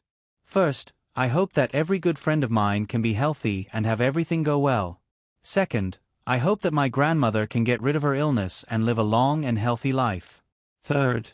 Ding Xiang paused. "I hope that my brothers and sisters in the village can study hard and have a bright future. I hope that the teachers in the school who are paid will not leave the children." After making her wish, Ding Xiang blew out the 21 candles. The lights came back on.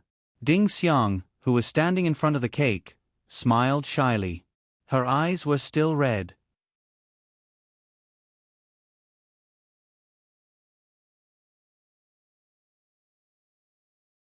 Chapter 497. Everyone was drunk, but she was the only one sober. After Ding Xiang blew out the candles, the group of people laughed and cheered. Only Cici stared at the big cake. She raised her little head, looked at her father, and whispered, "Can I eat the cake now?" Guo Ziyi answered her question. He took out a box wrapped in ribbons from behind him and said, "Don't eat the cake yet. Let's give you the presents first." "Presents?" Ding Xiang was already satisfied. She waved her hand and said, "No need for presents. I'm already very happy that everyone can celebrate my birthday with me. Really, I don't want anyone to spend more money." Yang Yi and Murphy also took out their presents. Murphy took Ding Xiang's hand and said, "It's okay.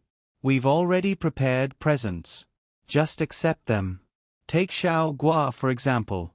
He can't take back the presents he bought for you, right?" Yang Huan said with a smile, "Sister Ding Xiang, don't worry. We didn't spend too much money. I know your personality, so I asked everyone to prepare presents for you. They won't be too expensive, and they'll try their best to make them by hand to express our feelings for you." Ding Xiang took the presents with hesitation. "Time to open the presents." With Yang Huan's shout, everyone gathered around. Cici, who was looking forward to eating the cake, curiously went to Sister Ding Xiang's side. The first to open was Yang Huan's present. Yang Huan gave Ding Xiang a glass jar full of colorful paper cranes. "My present is mainly for its beauty. It'll look good on the bookshelf." Yang Huan introduced. "Of course, I also wish Sister Ding Xiang all the best." Then it was Lin Mu's and Ran Jin's presents. Although their presents were wrapped together, they were given separately. Lin Mu's present was a small teapot, which was a specialty of their hometown, while Ranjin gave Ding Xiang a knitted hat that she had knitted herself. Moo's clumsy. He really doesn't know how to make any handicrafts. Ranjin smiled and explained, so I asked him to buy you a small teapot. Although we are in a coffee shop, I think it's good for your health to drink tea occasionally.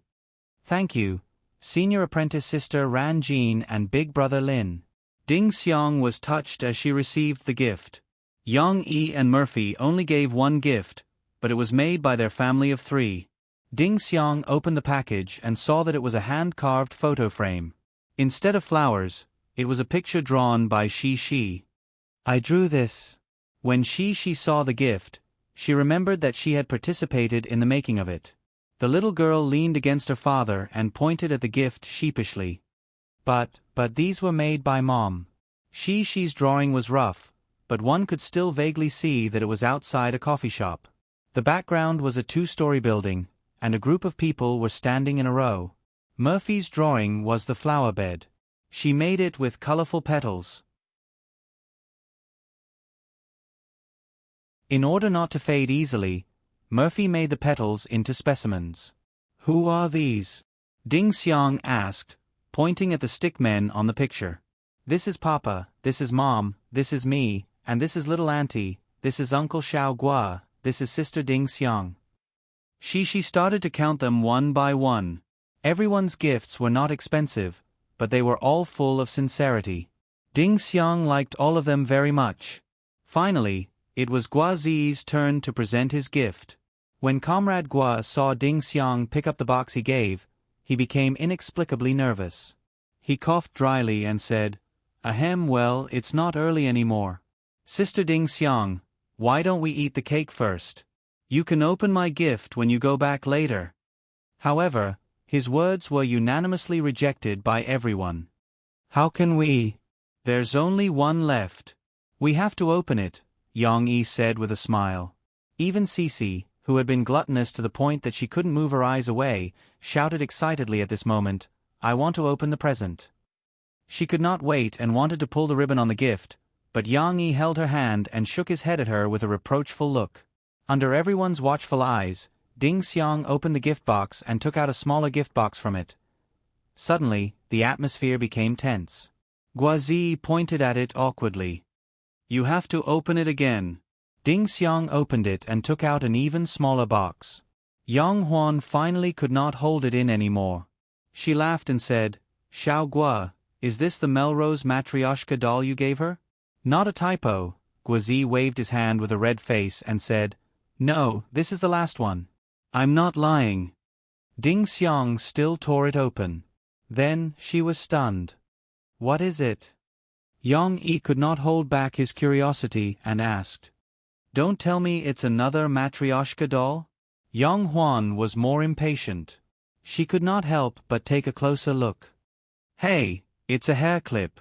It's quite pretty. Ding Xiang took out the gift and everyone saw its true appearance. It was a crystal hair clip. Didn't you say we can't give expensive gifts? Yang Huan asked in confusion. Why did you buy such an expensive crystal hair clip? Guazi quickly waved his hand and said, It's not crystal. It's an imitation of crystal. It's actually transparent plastic and not expensive. I bought it from a boutique. He scratched his head in embarrassment and said with a smile, Sister Huan, you said it's best if it's handmade, so I got a few more boxes. It's probably a handmade gift. Guazi's words amused everyone until they started laughing. However, Ding Xiang did not laugh. She recognized the crystal hair clip. It was the one she had been reluctant to buy when she and Guazi went to buy Murphy's birthday gift last year. You still remember it? Ding Xiang blushed as she picked up the crystal hair clip and said shyly. Guazi chuckled and said, Didn't I tell you? My memory is very good. You remember it. Sister Ding Xiang, did you tell Xiao Gua that you like this hair clip? Yang Huan caught the main point of their conversation and looked at them with a gossipy expression. Ding Xiang shyly waved her hand and said, No, I didn't say that I like this hair clip. You don't like it? Guazi asked with disappointment. It's not that I don't like it. Ding Xiang had to deal with Guazi again. Then you like it? Yang Huan said with a smile. It's okay, Sister Ding Xiang. You don't have to explain. I understand. Yang Huan took the crystal hairclip from Ding Xiang's hand and turned Ding Xiang's face to put it on. She then said with a smile, I think it's very compatible. Murphy also gave her a thumbs up and said with a smile, it's very beautiful. She turned her head and said to Yang Yi, Hey, Yang Yi, did you notice that Ding Xiang's skin is much fairer than when we first met last year? She used to be tanned and thin. Now, not only does her skin look better, but her figure is also much better. With this hairclip, she will become a great beauty. Although Mo Fei's words were somewhat exaggerated, what she said was not wrong. Ding Xiang's skin was not white, but it was still a healthy wheat color, and her round face also had a unique wild beauty. Ding Xiang was so shy that she did not dare to raise her head. She picked up the plastic knife and said, Hey, let's eat the cake quickly. She is hungry. After opening the gifts, Shi's attention was attracted by the cake again. When she heard Sister Ding Xiang's words, she waved her hand happily and quickly sat down with a small fork. She said clearly, Eat the cake, I want it, Sister Ding Xiang, hurry, hurry. Okay, I'll cut the biggest piece for you. Ding Xiang finally changed the topic. She smiled and cut a big piece of cake for the little girl. I like Sister Ding Xiang the most. She looked at the cake in front of her and said happily. Don't forget. Murphy reminded her. I know. Thank you, Sister Ding Xiang. The little girl was very sweet. After the fun, Yang Yi took Murphy and she back to the villa. Lin Mu, An and Ran Jin helped to clean up the mess and left. Guazi was also ready to leave. Ding Xiang walked him out. Yang Huan was nowhere to be found. Little Gua, thank you. Ding Xiang suddenly said when Guazi was leaving. Guazi turned around and saw Ding Xiang wearing a crystal hairpin. Her eyes looked even clearer under the streetlight. What are you thanking me for? Guazi smiled. Sister Ding Xiang, you helped me a lot when you were my manager. I don't know how to thank you. Work hard in the future. I made a wish. I hope that your dreams will come true. I also hope that you can become the best actor. Ding Xiang said. Of course, I'm very confident. Guazi said energetically, clenching his fist.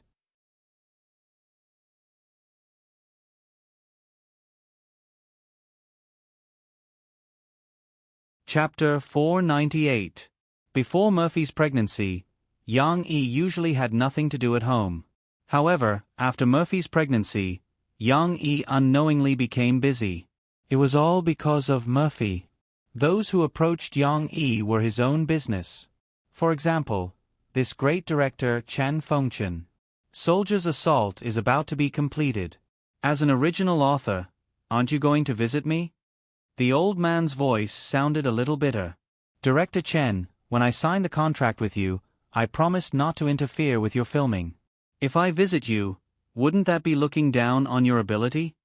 Yang Yi gestured to Murphy and Jin Ming, then walked out of the recording studio with his phone. Am I such a petty person? Chen Fengchen pretended to be annoyed. After exchanging pleasantries for a while, Chen Fengchen finally got to the point. Little Yang, I heard that you have a book called Prison Break. It's quite popular. Yang Yi was stunned for a moment. He frowned and said, Director Chen, you haven't finished filming Soldier's Assault, and you don't have a clue about Drawing Sword. Are you thinking about my other book?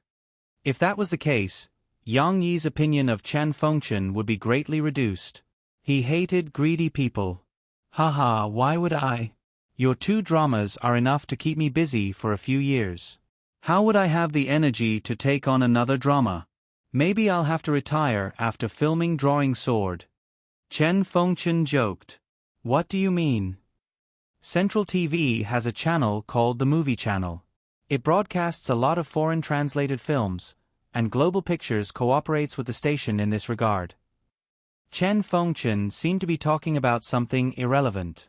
However, when Yang Yi heard the name Global Pictures, he understood. Global Pictures had not given up.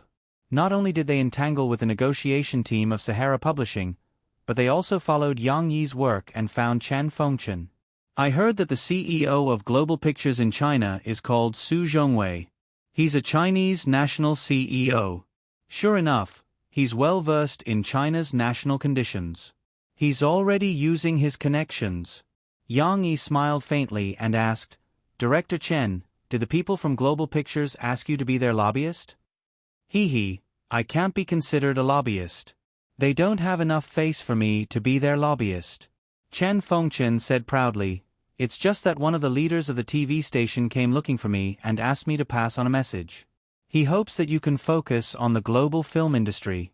Out of gratitude, I'll pass on the message to you. After saying that, Chen Fengchen continued, But don't take it to heart. Just do what you have to do. Yang Yi was a little surprised. Puzzled, he asked, If I do what I should do, won't it affect you? Chen Fengchen was amused. He said, Little Yang, aren't you underestimating me? In any case, I, Chen Fengchen, am an evergreen of Central TV, a director of the Chinese Cultural Union, and the vice president of the Chinese Television Association. How can it affect me? Chen Fengchen had not told Yang Yi about his other official identity. Old directors of his age basically had an official identity. They were either from a film studio or from a military and political art troupe. Chen Fengchen belonged to the latter. His rank in the army was equivalent to that of a deputy division commander. Although he didn't have any real power, he was still an official. Yang Yi was stunned when he heard that. He was a little confused. If that's the case, why not say it? Why did he have to beat around the bush for so long? Don't worry, little Yang. Not to mention that this matter won't affect me, it won't affect you at all. With me around, no one will dare to hold back on these two shows. Chen Fengchen said boldly as if he wanted to protect Yang Yi.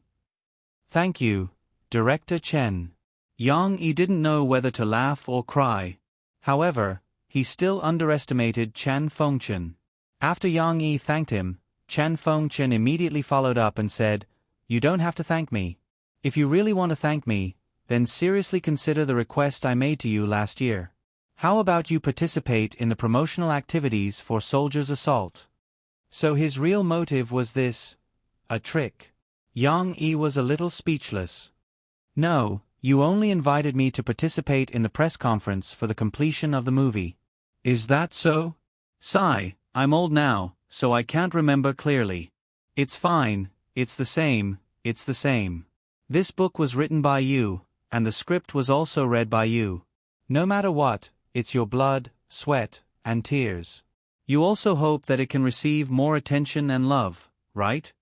Chen Fengchen joked about this and that.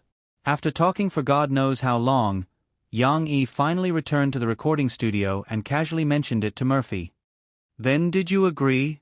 Murphy asked curiously. Do you want me to agree? Yang Yi asked back. Fortunately, Jean Yingming went to the pantry to get some water and fruit at this time, avoiding a round of dog food. Murphy nodded, her eyes sparkling as she said, I also hope that you can receive everyone's recognition. Murphy knew that Yang Yi was very lazy and didn't strive to improve.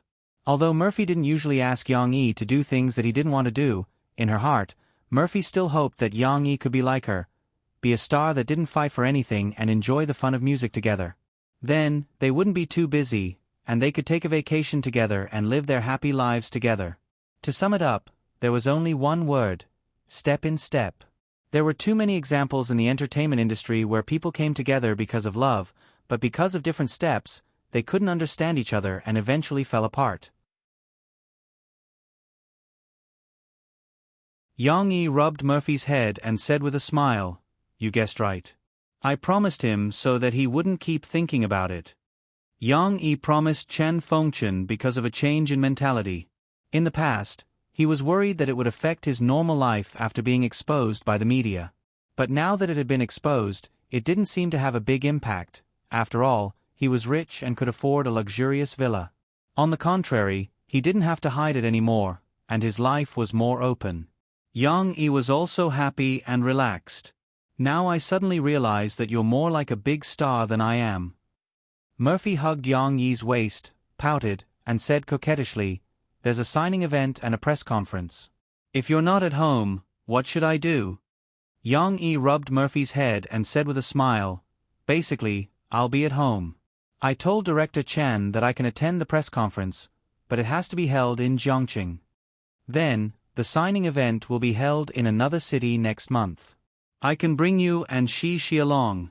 After the signing event, we can take a stroll in that city to see the scenery and try the local snacks. I don't think that we're going to work, but for our honeymoon," Yang Yi said with a smile as he hugged Murphy. "You said it yourself. You have to bring me along." Murphy leaned in Yang Yi's embrace like a child, clinging onto him and asking for a guarantee. "Yes, I have everything planned out. Look, other than Yongqing, Shanghai, and Beijing, there are also inland cities like Chong'an, Chengdu, and Spring. They are all very famous tourist cities and food cities," Yang Yi said with a smile. He also had this idea in mind when he chose these locations. When Yang Yi went out to work, how could he bear to leave his wife and child at home and let them eat in a restaurant? Nodding her head sweetly, Murphy said, "It's the same for Guangzhou, Shanghai, and Beijing. Although I often go to these places, it's for work. I don't have many opportunities to visit them." The lives of celebrities were indeed out of their control. However, Yang Yi and Murphy were about to set up their own studio, and they wanted to be different celebrities.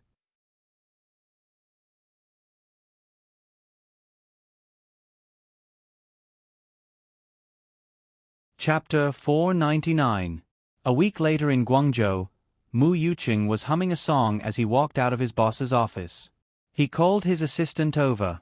"Xiao Fan, I won't be around for the whole day tomorrow. Everything else has been arranged, except for the R2M2 program testing. Help me keep an eye on it and record any problems." Xiao Fan nodded as he recorded. When Mu Yuqing was done, he smiled and said, "Manager Mu, you're not taking a day off to go on a blind date again, are you?" Most programmers were otakus, and Mu Yuqing was one of them. He was in his 30s, but he was still single. Recently, he was forced by his family to go on blind dates. Xiao Fan was still young and didn't know what it was like to be worried. He was still teasing Mu Yuqing, not knowing that Mu Yuqing's present could be his future. "Taking a day off to go on a blind date? Do you think I'm that bored?" Waving his hand, Mu Yuqing was in a good mood as he continued, "I'm going to attend Yang Yi's signing event. That fellow finally agreed to hold a signing event, and his first stop is in Yongqing City. How rare." Mu Yuqing was still beaming with joy as he added, "Xiao Fan, let me tell you, I've been invited to have lunch with him tomorrow afternoon." "No way. Yang Yi, the superstar, is treating you to lunch?" Xiao Fan didn't believe him. "You don't believe me? I'll show you the photo later. Alright, I'll leave first. I still have something to do." After Mu Yuqing finished speaking, he excitedly grabbed his backpack and walked out. Today, there were many fans who weren't from Yongqing who came a day earlier. There were even some who came from the northeast to join in the fun at the signing event. Mu Yuqing and a few of his buddies who got along well with each other agreed to meet up tonight. There were many authentic restaurants in Guangzhou that had been open for many years. There were simple roadside shops that were similar to street food stalls, and there were also luxurious hotels. The restaurant that Yang Yi brought Murphy and Shi to eat was a typical roadside shop. It was so simple that it looked like an old private building. The narrow and long facade on the first floor had been remodeled. The inside was filled with square tables and wooden chairs. The lights had to be turned on during the day, but the dim yellow light made it seem more warm. "I heard from Fu Jun that the rice noodle roll in this restaurant is more authentic." Yang Yi smiled and handed the molded menu to Murphy. Murphy didn't have a good appetite now. Not only did she hate some of the food that she used to love, but she also often felt nauseous. Her pregnancy reaction was a little big. When they arrived in Yongqing, it was rare for her to suddenly say that she wanted to eat rice noodle rolls, so Yang Yi brought her out. "There are so many people here." Murphy took the menu and looked around worriedly. There were people coming and going.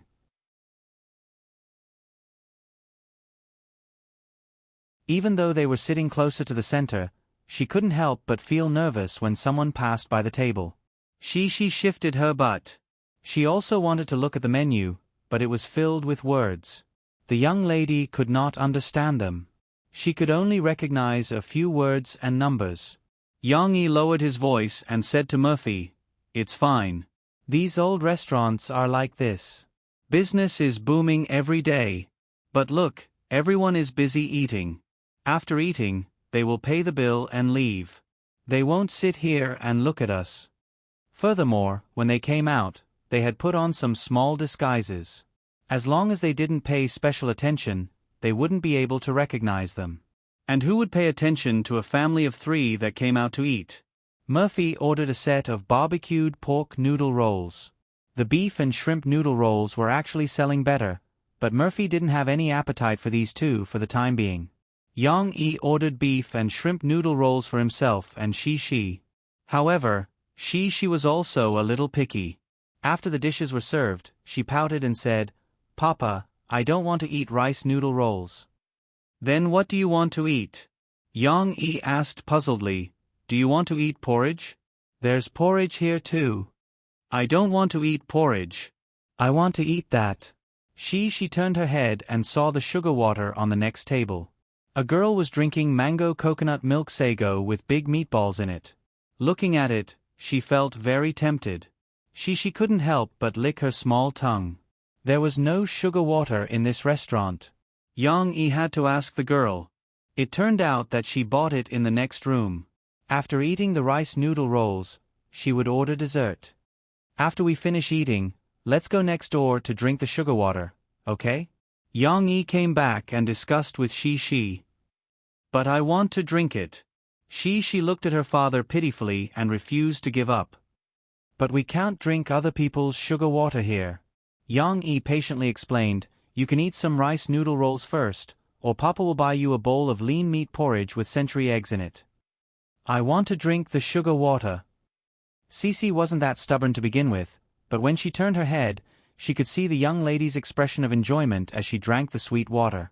She even saw the brightly colored mango coconut milk sago. The little girl was so greedy that she was about to drool. Shi, you can't be so willful." Yang Yi became serious. The little girl pursed her lips and lowered her head, feeling wronged. "You go buy it for her. I'll watch over here." Murphy pulled Yang Yi's hand and couldn't bear to say, "I want to eat rice noodle rolls, and you brought me all the way here to eat. She just wants to drink some sugar water. You can't favor one and discriminate against the other." She didn't understand the latter part of the sentence. The little girl's eyes were a little confused.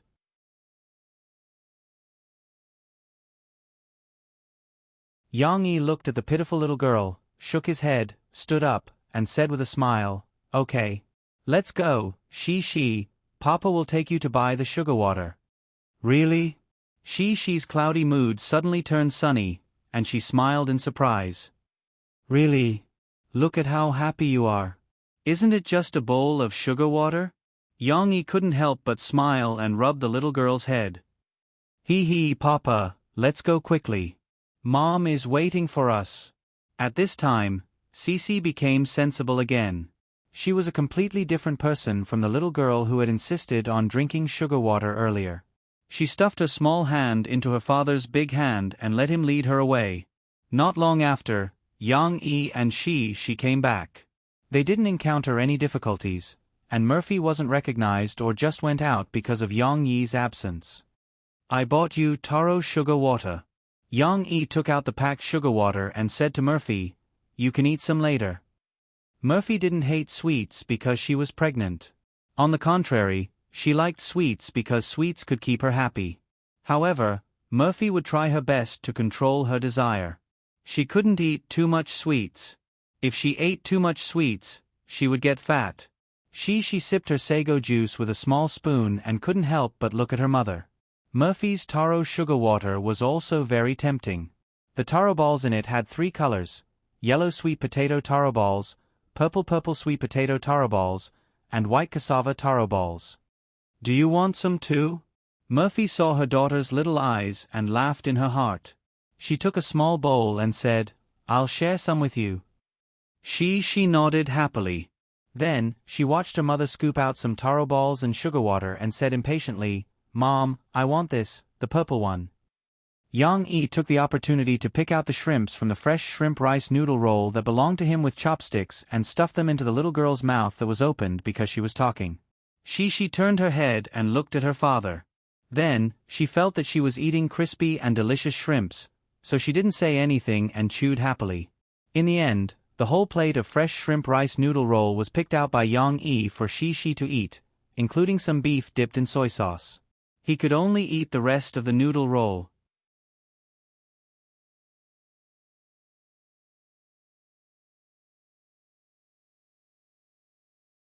Chapter 500. The next day, Yangqing City's Hueda Plaza was unusually lively. People who came to the mall on the weekend curiously saw a long line of people neatly lined up in front of a stage that was temporarily set up. Of course, it was a signing event, so the big bookstore next to it had already clearly hung up banners. But what made people feel strange was that there were people of all ages and dressed in all kinds of clothes in the line. It was easy to explain why there were middle-aged people or even old people who were dressed in high spirits. Maybe they were lining up for their children or grandchildren. But why were there children in the line? Could it be that the children were also lining up for their parents? Of course, their parents were also there, but the most excited were the children. Who exactly was this author, Yang Yi? People who didn't pay much attention to entertainment news and literature couldn't help but have a strong interest in Yang Yi. At this moment, Yang Yi was in the lounge provided by the bookstore. He sat together with Murphy, Shi, and Mo Shaowan. Because it was Yang Yi's first time participating in such a large event, Murphy was worried that Yang Yi didn't have any experience, so she let Mo Shaowan temporarily act as Yang Yi's agent to deal with some miscellaneous matters. Do you want to come with me? It might be boring to stay in the lounge. Yang Yi asked. Murphy smiled and shook her head, saying, No need, today's stage belongs to you, I can't steal your limelight. What limelight? If you want it, then go ahead and take it. Yang Yi generously waved his hand. Murphy pointed to the TV in the lounge and smiled. There's really no need, didn't the organizer say that we can connect to the live recording signal here? I can also see your performance here. Of course, I think it will be boring, because the signing event is basically just signing. Yang Yi didn't insist, but at this moment, she looked at her father with anticipation and said, Papa, I want to play with Papa. No, we can't disturb Dad's work. Murphy pulled her into his arms and said. Mo Shaowan looked at her notes and said without looking up, She can go if she wants to. Isn't there a popular request from fans who want to see Shi? That won't do. Shi is too young. I'm worried about her in such a chaotic situation. Yang Yi waved his hand and said, That's why I didn't choose this request. I can help take care of it. Anyway, I don't need to sign for you. I have nothing to do anyway. Mo Shaowan put away the notebook with a smile and said, Your signing event is too simple. You don't even have a group photo. It's much simpler than my sister's. Murphy looked at her daughter's eager look. She thought for a moment and said, Shi, do you really want to play? This is different from when Dad takes you to the amusement park or the zoo. Basically, you have to stay on that stage for several hours. There's no TV to watch, no toys to play with, and your dad doesn't have time to talk to you. He can only sit by himself. She looked at her mother in a daze. The little girl was so stunned that her little mouth was slightly open. This posture, coupled with her delicate face, had a special kind of cute feeling. You can accompany Mom in the lounge. Uncles and aunties will bring you a lot of delicious food. Then, after we watch Dad's performance, we can change the channel and show you cartoons. Murphy said with a smile, Which choice do you think is more interesting? After hearing her mother's words, Shi waved her hands. She pouted and said, Then I don't want to play with Dad. I want to be with Mom. After hearing Shi's words, Yang Yi and Murphy couldn't help but look at each other and smile. Mo Shaowan could only helplessly shake her head. Finally, Yang Yi walked out of the bookstore amidst the cheers of the fans. He waved to the fans as he walked onto the stage. Today, he did not deliberately dress up, nor did he wear a suit. He only wore a set of casual clothes that he felt comfortable in. However, with his tall stature, he was like a clothes hanger. Even if it was casual clothes, Yang Yi looked extraordinary in them. When the fans saw Yang Yi with their own eyes, they couldn't help but show admiration in their eyes. That was because Yang Yi was indeed much taller than the staff next to him. Moreover, his figure didn't look out of shape, unlike most writers who were fat and otaku. Perhaps it was because they were all book fans. Although they were waving, they were very polite and were too embarrassed to shout. Yang Yi had the opportunity to make a fuss. He walked onto the stage, took the microphone, and smiled slightly. "Are you still a little disappointed to see me? This average-looking man doesn't fit the fantasy in everyone's hearts? Yang Yi should be very handsome, more handsome than Michael in Prison Break, cooler than Li Yunlong in Drawing Sword, and more handsome than Yu Zue in Yu Zue?" The fans in the audience couldn't help but laugh. Their enthusiasm was finally aroused by Yang Yi's opening remarks. Many people shouted, "No." There were also some bold female fans who laughed and shouted, "Yang Yi, you're already very handsome." "Thank you, I like friends like you who love to speak the truth." Yang Yi pointed at the girl who had shouted very loudly just now with a serious face. That caused another burst of laughter. "I still have to introduce myself. My name is Yang Yi, and I'm a writer. Of course, everyone knows that I've been given other titles by the media. But today here, in front of all of you lovely people, I'm just a writer." Yang Yi bowed deeply. The audience burst into thunderous applause. The book fans clapped excitedly. Although there were still many fans among them, most of them were book fans. The host of the scene came up. With him helping to control the scene, Yang Yi was happy to relax. The host first asked some questions that the book fans were more concerned about. First of all, everyone wants to know that your Prison Break and Yu Zue are still serialized, but the plot seems to be nearing the end. I wonder if Yang Yi will continue to update these two novels? Will there be any other new plots? Book fans don't want them to end. Yang Yi nodded. He said frankly, "These two novels have indeed brought joy to many book fans, but I don't want the plot to drag on. When it's time to end, they will end. Let me calculate the time. The end date should be in the middle of this month or the end of this month. The end dates of the two books are different." Regarding this question, there was a burst of exclamations. "Then Yang Yi, do you have a new book plan? And in terms of the theme, will you continue to write suspense and mystery themes?" The host asked. "I have an idea for the new book, but I've been a little busy recently, so I haven't had time to write it. What I can tell everyone is that in terms of the theme, it's still in the suspense genre. However, I will be a little innovative. For example, I will incorporate some elements of web novels." Yang Yi said with a smile. "Web novels?" The host said excitedly, "What kind of elements? Cultivation. Or is it a fantasy world? Of course, this can't be revealed in advance. Everyone will know when you read it." Yang Yi smiled. Even so, the fans below the stage were excited. They felt that the big news that Yang Yi revealed himself was worth looking forward to. Regarding the new book, I have a small question. Because of the book Journey by White Knight, there are mixed reviews in the book critics and on the internet. Of course, it is undeniable that it is indeed a very excellent novel, but its plot is too depressing, so it has caused many people to dislike it. The host said, "Then in the new book, Yang Yi, will you continue the style of Journey by White Knight?" Yang Yi smiled and said, "Every book of mine has a different style, and it's the same for the new book. I've already expressed the style to my heart's content in Journey by White Knight, so naturally, I won't continue it in the new book. On the contrary, the new book style will be more warm. Perhaps everyone will feel warm or positive after reading it." You're tuning in to the Narrate and Escape YouTube channel.